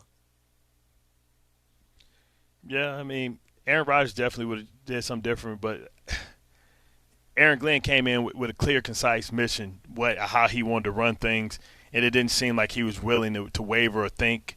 I mean, not think, to listen to outside opinions about how could we win with Aaron Rodgers? How could we? They were so gun-ho on, man, we think, and I don't know, maybe because he went against Justin Fields a couple of years where maybe his best year where he ran for so many yards. You know what I mean? Maybe that's the case. But I can't, he was so gun-ho on Justin Fields that I don't think if Aaron Rodgers said he wouldn't do all that stuff if he would have wanted him anyway. Let's hit Ben in Arizona up next, listening on the ESPN New York app. Hey, Ben, what's going on? Hey, Bart, man, I'm a Bart disciple. I hang on every word you say. You speak the same way I speak. Why are the Raiders still trash? Make me believe that the Raiders are going to be good with Pete Carroll. Please, Bart. I like what you say. You got a great mind. Make me believe the Raiders are going to be good. This is the crazy part. The tight end, he's not as good this year. Jacoby Myers, Geno's barbecue chicken, man. Like Bowers has been hurt the last 2 games. Yeah. Nobody knew that Geno was going to be like this, man. Like, you thought change of scenery, his guy reunited, and it just hasn't worked out. And now the rest of that division is getting so much better. And it reminds me like when Joe Gibbs came back for the second time. It was like it didn't have the same magic. Like when he came back and, everybody kind of knew his system. Everybody knew what his tendencies was. He was so old school, and the game had kind of evolved. It just seems like the game has evolved. I don't know why the Raiders are so bad. I thought they would at least be a 500 team at least and then start building. But if Geno's going to play like this, you got no shot. All right, he's gone. Sorry to paint that bad picture. No, listen, I don't know how you could feel good about the Raiders right now. And I thought Pete Carroll was an inspired hire by them. It's bringing somebody for stability. And they too much of the time still look like the Raiders, Yeah. They still make so many of the same mistakes that they always make, whether it's the penalties or whatever. And Geno is getting closer and closer to done. Geno might just be the backup from now on. Back arguing with kids at the 707 tournament. That's why I make the big bucks. Josh and Hazlitt next on ESPN New York. Josh, what's up? Good afternoon, boys. I got to be honest. The Aaron Rodgers conversation with the Jets is driving me absolutely insane. Okay. Aaron Rodgers on this team would not make Allen Lazard or Josh Reynolds or Arian Smith NFL rosterable receivers. There is no one on this roster nearly as good as DK Metcalf. There is no one on this roster or coaching staff. Garrett Wilson isn't as good as DK Metcalf? No. He's got 1,000 yards in each season with bums for quarterbacks. Just remind me, Bart, how many times has he hit the end zone in those seasons? I mean, Geno Smith was playing a lot better with DK Metcalf. They walked away from DK Metcalf and traded him because they thought Njigba was better. Listen, we're splitting hairs on DK and Garrett. If you want to say Garrett's on that level, fantastic. I love Garrett. But look at the roster around him. This team maybe wins one game with Aaron Rodgers behind center. Come on, man. And not for nothing, if Aaron Rodgers didn't respect Robert Saleh, who had a few years at least as a head coach, what would make you think he's going to respect Aaron Glenn? What do you mean he didn't respect Robert Saleh? He came here because of Robert Saleh. He undermined him multiple times while he was here. Okay. But he's not undermining Mike Tomlin, right? Mike Tomlin's got a Super Bowl ring. That's more than Robert Saleh does. That was a long time ago. And who did Aaron Rodgers beat in the Super Bowl? Mike Tomlin. That's fair. That's fair. But would you rather have Mike Tomlin or Aaron Glenn? No. Like, this is not a hard conversation. No, it's not. But the hard conversation is saying that you don't think they would have won the game against Denver when all Fields had to do was hit an out route that was open for like 20 seconds. Like you act like if Aaron Rodgers was on the Jets and Justin Fields was on the Steelers, that they wouldn't have won that game too. They'd at least be like 3-4. You act like last week, the game that they were in, they wouldn't have scored more than 9 points. Aaron Rodgers basically almost beat the Cincinnati Bengals, who put up crazy numbers in offense with 3 jumbo tight ends and 1 wide receiver. How about he's throwing to 3 tight ends? Fairmouth, Jonnu Smith, and Washington, and he's putting up 24 points. What are you talking about? They would at the very least, be 3-4 right now with Rodgers as a quarterback, to me, because they've had opportunities in those games. And when you look at the rest of the league, you still at 3-4 are at least alive. I mean, it's not the NFC, but you're at least alive. It's Bart and Carlin on ESPN New York and on the ESPN New York app. In moments, we haven't even delved into the Giants and Jackson Dart today and why Jackson Dart isn't even the biggest influence on the future of the head coach. We'll explain next on ESPN New York. No more McAfee. Did you know women account for 2/3 of all Americans living with Alzheimer's and 2/3 of all Alzheimer's family caregivers? Join the Alzheimer's Foundation of America at its Women Empowerment Forum on November 5th in Amityville to learn practical ways women can reduce their risk for Alzheimer's and enhance quality of life for themselves and their loved ones living with Alzheimer's. For more information or to register, visit alzfdn.org or call 866-232-8484. 1-877 Cars for Kids. KARS Cars for Kids. 1-877 Cars for Kids. Donate your car today. 1-877 Cars for Kids. Donate your car today. Ready to get rid of that old car? Donate it to Cars for Kids. Call 1-877-CARS-FOR-KIDS to reach a friendly live agent. Donation's super easy, and your car can be picked up as soon as tomorrow. Call us now, 1-877-CARS-FOR-KIDS. That's Cars with a K to donate your car today. 1-877 Cars for Kids. KARS Cars for Kids. 1-877 Cars for Kids. Donate your car today. Did you know you can donate real estate too? Go to carsforkids.org. That's carsforkids.org. All the way over Barzell, score! New York Islanders hockey is back at UBS Arena, and it's time to bring the family and make some noise. With more afternoon games this season, the Islanders have special kids-themed games and activities for young fans. Play games pregame at the park and head inside for fun on the concourse and on the ice. Tickets for the 2025-26 season are on sale now. Get your tickets at NewYorkIslanders.com. Hey, it's Alan Hahn. Let me tell you about my friends at Bathfitter. They remodeled the bath by my pool. They converted a tub into a shower. The result is amazing. Bathfitter offers all types of custom bath renovations, including their unique PermaFit solution for a watertight fit. It's done in one day, easy to clean, and durable with no demo or mess, and it costs less than a standard replacement, plus a lifetime guarantee. Right now, you get no money down, no payments or interest until 2027. So start designing your bath today at bathfitter.com. There's only one Bathfitter.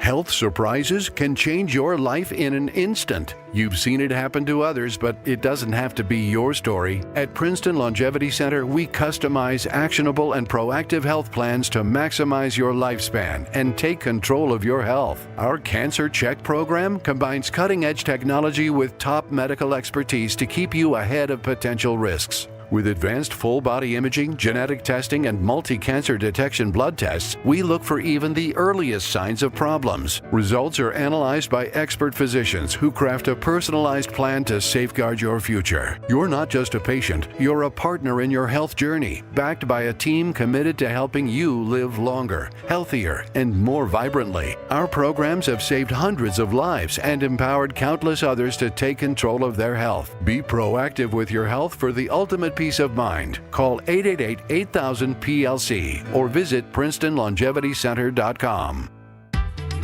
Score a win this game day with Amazon Pickup, the MVP of package pickup. Need that new football jersey for the big matchup? With Amazon Pickup, you can collect your order from secure Amazon lockers or counters near you on your schedule. Whether you're running from work or home or straight to the tailgate, Amazon Pickup makes it easy and worry-free at no extra cost. Don't miss kickoff. Grab your gear and your packages when it works for you. Find your nearest Amazon Pickup location at amazon.com/pickupmvp. That's amazon.com/pickupmvp. Hey, it's Desmond Howard. You want to win the weekend? It all starts with the tailgate. And for me, that means Kingsford Charcoal. They've been bringing the flavor, the smoke, and the heat since 1920. No wonder they're still the gold standard of grilling. So fire it up, feed your crew, and let the smoke do the talking. Kingsford, the king of the tailgate. Get it today at the Home Depot. How doers get more done. Some people just know you can save money on car insurance by checking Allstate first. Like you know to check the weather first, before wearing face paint to the game. Bro, your Go Cats is dripping into your nachos. Oh, and now paint is in my eyes. Interception! Did you see that? No! Yeah, checking first is smart. So check Allstate first and see what you could save. You're in good hands with Allstate. Potential savings vary, including based on how you buy, subject to terms, conditions, and availability. Allstate North American Insurance Company and affiliates, Northbrook, Illinois.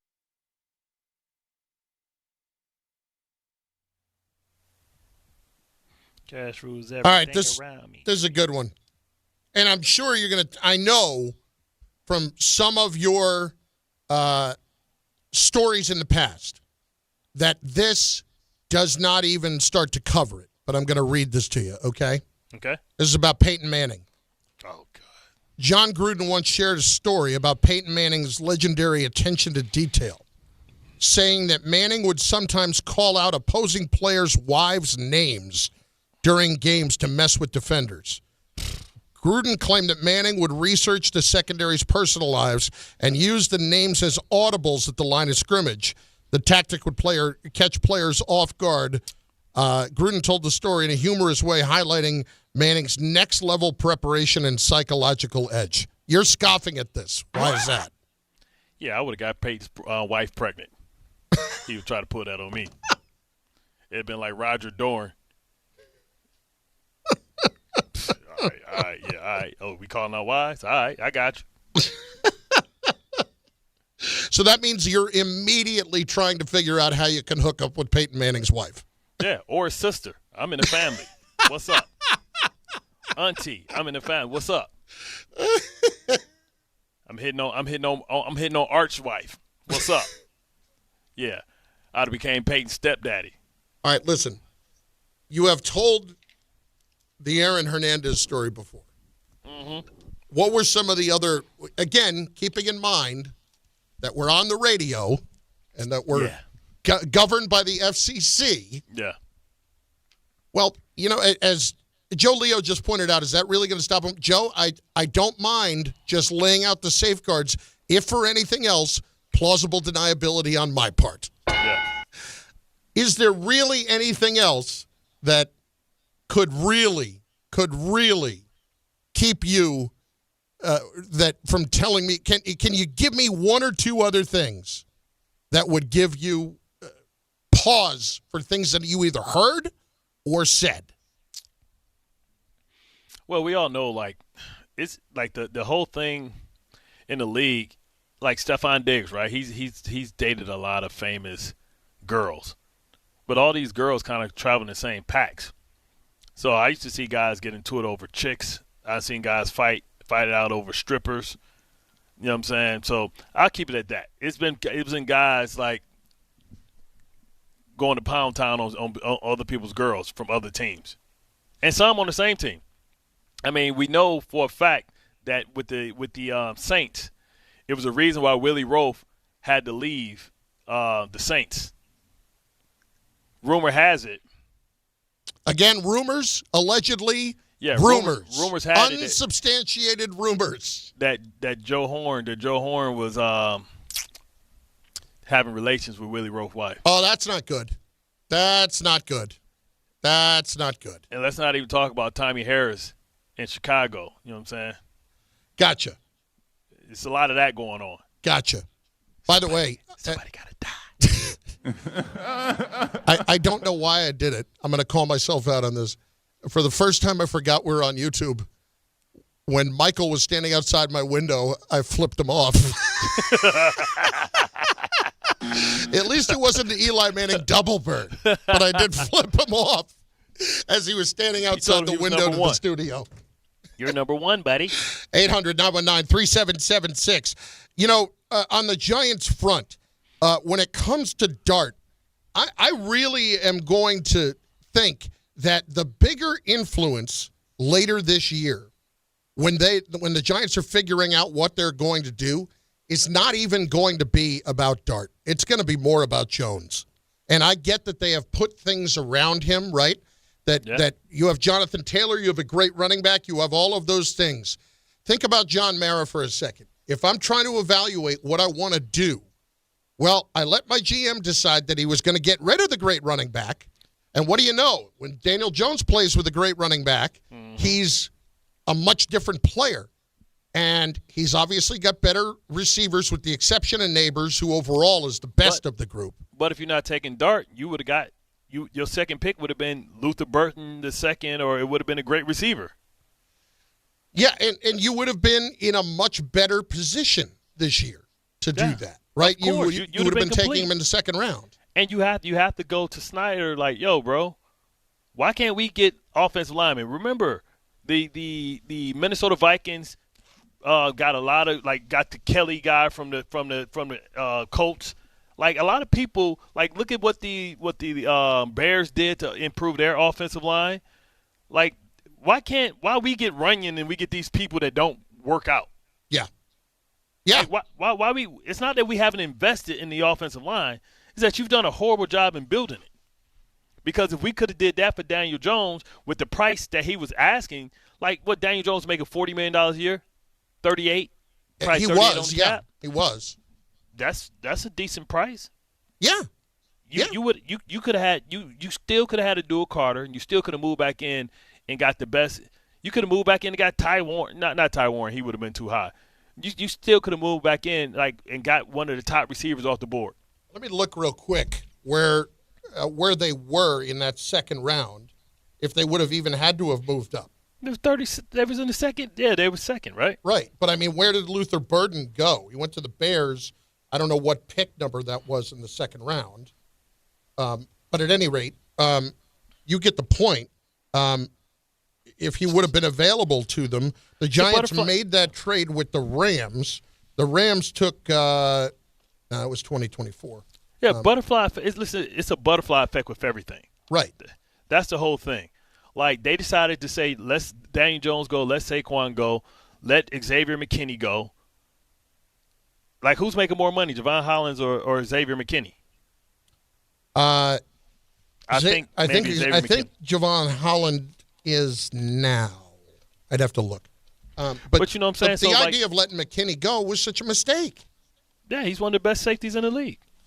Listen, when it comes down to it, though, when John Mara is trying to figure out what he's going to do about Dable, you can make the argument that it should have a lot more to do with what Daniel Jones has done this year than anything else, than Dart.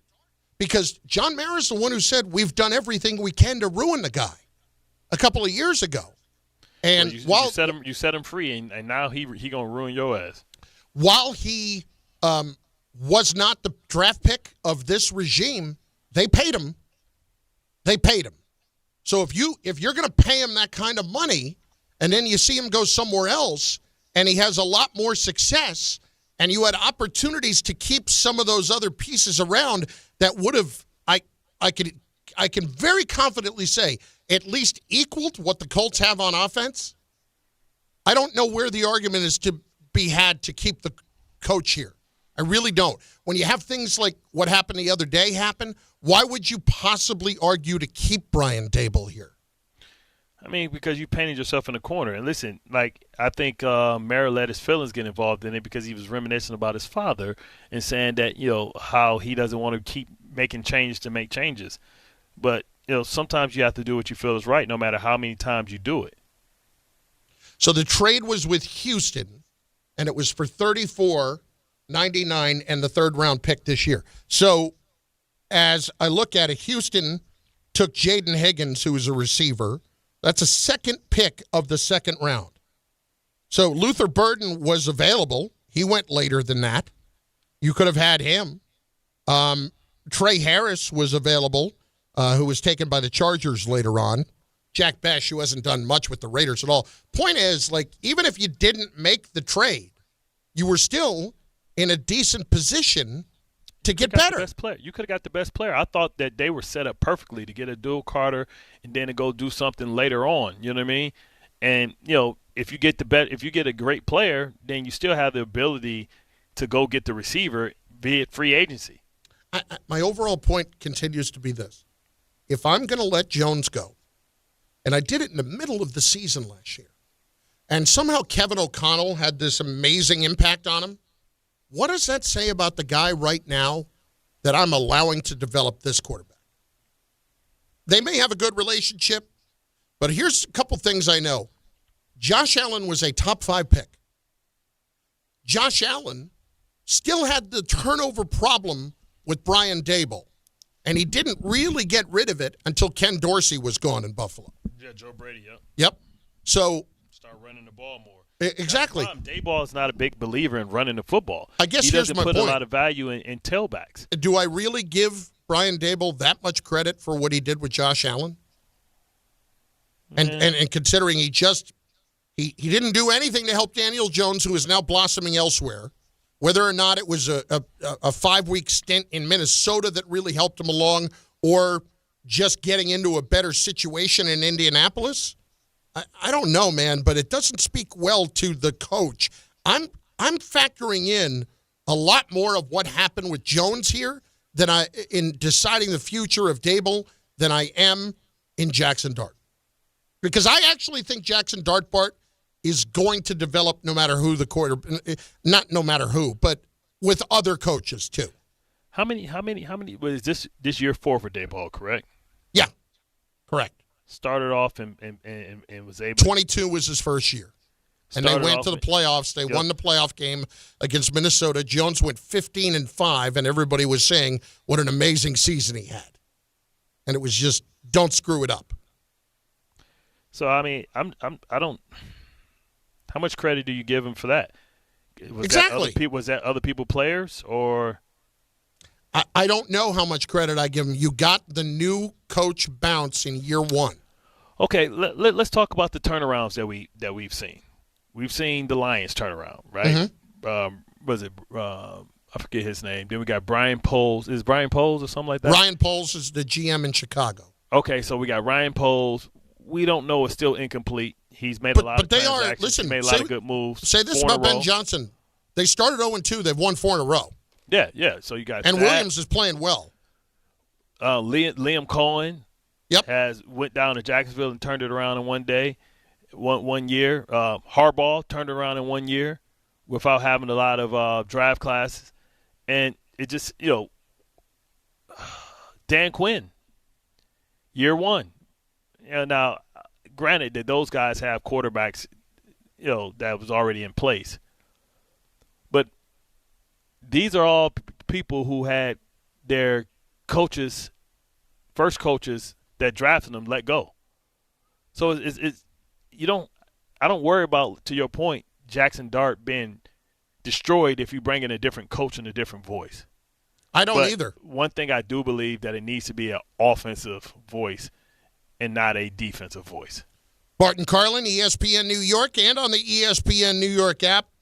I can't believe I'm going to do it, but I'm going to throw something out there just to throw it out there, and I have no earthly reason why I would do it. But just because of who the parties are involved, I'm going to do it next. Okay. On ESPN New York. Listen up, folks.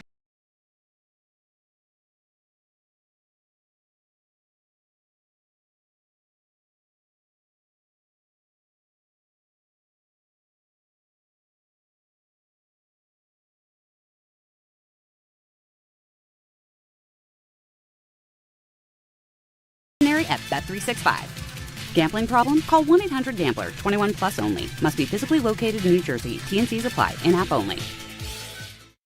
If you've been injured in an accident that wasn't your fault, then you need a lawyer who knows New York's unique personal injury and workers' compensation laws. At the Parisman Firm, they have decades of experience handling all types of accident cases and a proven track record of delivering huge results. Their team has already recovered nearly $1 billion for injured New Yorkers. From construction to car accidents and slips and falls, they've got you covered. Call the Parisman Firm now at 718-WORKERS, where your case is their cause. Get the justice you deserve today. This is an ad by BetterHelp. BetterHelp therapists have helped over 5 million people worldwide on their mental health journeys. That's millions of stories, millions of journeys, and behind every one is a therapist who showed up, listened, and helped someone take a step forward. Moments in therapy, like the right question, a safe space to cry, or a small win can change lives. With over 30,000 therapists, BetterHelp is the world's largest online therapy platform, having served over 5 million people globally. And it works, with an average rating of 4.9 out of 5 for a live session based on over 1.7 million client reviews. This World Mental Health Day, we're celebrating the therapists who have helped millions of people take a step forward. If you're ready to find the right therapist for you, BetterHelp can help you start that journey. Our fans get 10% off their first month at betterhelp.com/timeout. That's betterhelp.com/timeout. This October, the only thing scarier than missing the game is missing out on a brand new Kia. At Kia City of the Bronx, 3505 Connor Street is where the ghosts of old rides get traded in and new legends are born. They've got a monster lineup of new Kias that'll take you from tailgates to haunted houses in style. Visit KiaCity.com or call 646-917-7955. Don't get spooked, get moving. Kia City of the Bronx, where Halloween meets horsepower. At Uline, they know firsthand the road to success is an uphill climb. Uline started in the family basement, and through hard work is now North America's most trusted shipping and industrial supplier. They get what it means to have the support of reliable, hardworking partners. So they keep 41,000 items ready to ship. Whether your company is still in a basement office or expanding cross-country, Uline will be there on your road to success. Visit uline.com. At City Harvest, we believe no New Yorker has to go hungry. With your help, we're on the road 365 days a year, rescuing over 77 million pounds of nutritious food and delivering it free to millions of New Yorkers, transforming surplus food into sustenance, sustainability, and smiles, rallying thousands of New Yorkers to power a network of nourishment across our city. One day, one meal, and one New Yorker at a time. That's how we feed good. Donate at cityharvest.org.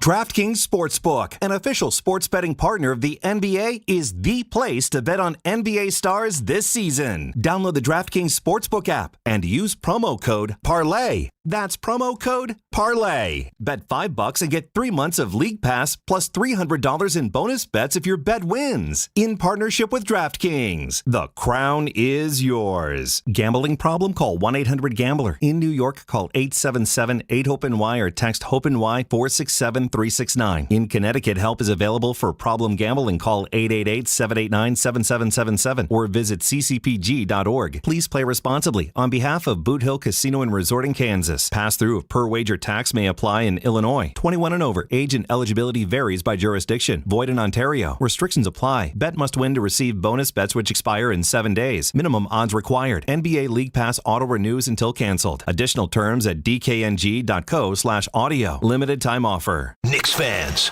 opening night is tomorrow night. Join ESPN New York's Don, Hahn, and Rosenberg live from 3 to 6:30 p.m. from Stout on West 33rd between 6th and 7th. Steps from the Garden. Get ready for the start of Knicks basketball. Runs it off the dribble. He got it and one. Special guests include Monica McNutt, Pat O'Keefe, and more. We'll see you at Stout on West 33rd. Don, Hahn, and Rosenberg live from the Knicks home opener. Brought to you by Sun Cruiser Vodka Iced Tea.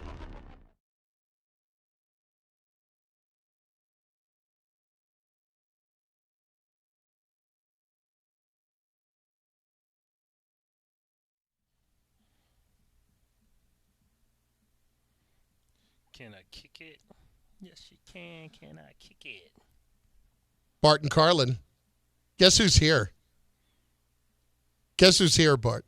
Is it Silver Fox? Oh, it's the Silver Fox. Stetson, man. The beard is in there. It's getting better and better by the day. And I'll tell you what, you know what it is? It's well taken care of, that beard right now. That he's trying to play it off like he's not trying that hard with it, but he's taking care of that like beard. it's like the 5 o'clock shadow, but you look underneath his neck and it's lined up. Exactly. Exactly. Yeah, you probably got that good beard moisturizer. You know, they got them beard kits and stuff. Oh, the beard softener. Got to get the beard softener. Oh, yeah. Got to get the beard softener. Is there a beard softener? Oh, there's a beard softener. Because this feels like Brillo. Are you just cutting it down a little bit to make it look like you're growing it, or is it just it's taking you a long time to grow it in? I'm not very virile, so it takes a while. I'm not very virile. Yeah. But I tell you what, I can tell from last week that we got a little bit more hang time on the lip. I mean, you're not Magnum PI quite right now, but it's getting there. The only one who likes it in the family is my kid, my son. Your son, Jody, does not like it. She doesn't really pass any judgment anymore on me. Okay, so she's folded done. to tense, and we are where we are. Right, yeah. Right. It's What not about, getting and your any better. daughter doesn't like it? She Callie doesn't like it. She doesn't hate it, but she Charlie doesn't- likes it. Yeah. By the way, keep going with it. It'll grow on everybody. Like people could just get used to a certain thing. Bart just brought up something. Is there anybody in your younger years, besides you, that you would have rather have been than Magnum, than Tom Selleck? Tom Selleck in Hawaii, how long you're shooting that show for? 5, 6 years. With a Ferrari. I mean, you're Tom Selleck. Taco meat. Living in Hawaii like that? Yeah, Probably Danny Bonaducci. You want that ginger hair. Yeah, he had it going on. Ginger hair, drug problem morning show host. And just to be close to Susan Day. Susan Day is beautiful. Yeah. Yeah, And so's absolutely. the mom. What about Pierce Bronson? Yeah, Pierce Brosnan's pretty good. My sister, got married, never looks at another guy. But for some reason, Pierce Brosnan does it for her. And if Pierce Brosnan shows up, everybody else is out. And you know who's Jody's is? Paul Rudd. Really? Oh, my God. Paul Rudd is, the ageless one. You would get shoved out of the way. Yeah, you quickly. look at Paul Rudd in, what was it, Clueless? Yeah. And that was like 35 years ago? He looks the same. The exact same. He looks He exactly sold the his soul same. to the devil. Yeah. I see where you're going for it, Michael. You're going for George Clooney in Ocean's 35. Yeah. You know what I've noticed about Clooney, Bart? I don't know if you've noticed. Looks old all of a sudden.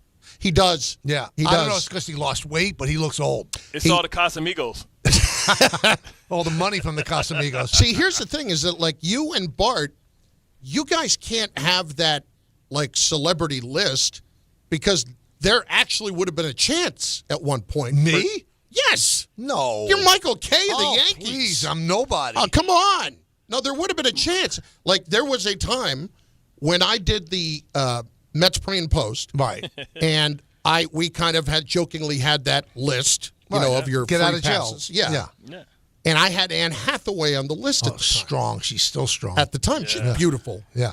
But my friend By Marcy. the way, hour and 11 minutes and 30 seconds into Brokeback Mountain, she's nude. Just saying. You've got the time code? Of course. Why watch? I don't want to watch the rest of that movie.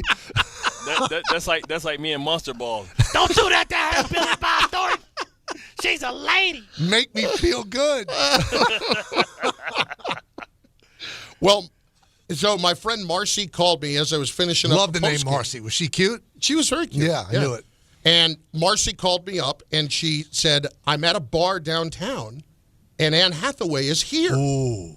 And it was just as the postgame ended, and I called Cheryl, my wife, and I said, hey, she's at a bar downtown. And Cheryl's response was, please go and videotape it. I want to see this. I want to see you try to get anywhere with Anne Hathaway. I would have liked to have seen that, too. Yeah. Yeah. Yeah, by the time I got down there, she wasn't there. Oh. Yeah, she probably hooked up with somebody else. Yeah, probably so. Life, yeah. I'll tell you what, if it was another fat, bald guy, I would have been really ticked off. Just like George with... What was the actress? Oh, I forget who the actress was. She's married to Kirk Cameron, who the actress was. No way. You're talking about on Seinfeld? Yeah. Yeah, she's married to Kirk Cameron. That's usually how it go down, though. No. Yes. The actress that George when he was married, that he was engaged and. Oh, no, not her. I thought you were talking about the woman, the episode where George was the woman who liked the short, stocky, bald guy, not Marissa Tomei. Oh, yeah. No. I was talking about the other episode where the guy was like in the hospital and covered up, and at the end he's like, George, I won. And he was another short, bald, fat guy. Oh, okay. And she was like stunning. I thought that's the one. No, she's married to Kirk Cameron. Yes. So she's very religious. I think so. Because Kirk's very religious. Very religious. Yeah. Very Seaver religious. family. Man, the religious people are the freakiest ones. All them the rituals and stuff they used to have back in the day. Come on, man. And there's the career. Well, no, that's not even close. What, are you kidding me? That's not even close. But listen, there are more scandals out of that than anything else, for sure. I mean, that happened. Well, what you guys talked about today? I need some guidance. This? Really? Yeah. Mm-hmm. Your beard. Yeah. The fact that you probably could have, dated a celebrity actress at one point or another. Well, there she goes. See ya. See ya. Mine was Jennifer Aniston. Okay. Yeah. She was always okay to me. Really? Well, now I've upgraded. Yeah, Sydney Sweeney. See, now here's the problem with Sydney Sweeney. Tell me what the problem is. I'd like to know. The problem is that you're, how old? I'm 64. Then we're entering Belichick territory. Yeah, okay? And the problem is? Hey. Is it working out for him? I don't know that I would argue it's working out for him. If Jody left me tomorrow, which, I mean, is a distinct possibility. Yeah. You think I would date a 60-year-old? No, I'd date a 25-year-old. No. Exactly. You would date a 25-year-old? Of course I would. Before the day before I met Jody, I was on a date, and I guess I was 50 then. I was on a date with a 21-year-old. Really? Of course. 21? Yeah. Bart, that's the right way to go, right? Yeah, they look crazy. Even at 20. Bart's like, No, they look crazy at 20. I keep mine like I'll keep it at 30, 32. But crazy's not bad, Bart. When did you crazy be bad? See these young girls mess around with me and took a picture of you while you sleeping. Next thing you know, you're up on the gram everywhere. Yeah, it's not pretty. You're showing up on World Star. It's not good. Yeah, World Star? What's World Star? You know what World Star? No. World Star is like a gossip site, It's right? like ballers. Yeah, listen, we love our boy Shay Shay, but it costs him about $50 million. The World Really? Star is where the It's a news Shannon outlet, Sharp stuff. like Bart Alert. Yep. Yeah. Yeah. It's like TMZ, kind of. You don't want to end up like Shay Shay, man. Well, he's still wealthy, right? Yeah, but he took a big dip. Well, if you could take a big dip retired. and still be healthy. She retired from that. You would not be okay with losing $50 million. No, I wouldn't be okay because if I got into that sort of trouble, the Yankees would step in. Yeah, no, you They're don't want to kinda be in that kind of conservative. trouble. I don't know if you realize No, that. I'm taking away the situation. Right. I'm saying like if you took a hit of $50 million. Well, I don't have $50 million. Yeah. So. Well, I mean, maybe you do. No, I don't. If I did, what would I be having 2 jobs? Really? What kind of lunatic would do that? No, you would do. If you did, you absolutely would keep doing it. You're crazy. You, Shaquille O'Neal, Charles Barkley. Yeah. Want me to keep going? Let's be clear. You love money. Well, I do love money, but I mean, if I got to 50, it would be over. It's nothing more you like than money. What's than new is money. 50 the number? What's the number? 100. 100's the one where you'd run away. Well, I only do home games. I would never get on a plane again. Michael's next. Bart and Carlin, ESPN New York. Do you give him the Taysom Hill package? Hour and 11 minutes and 30 seconds.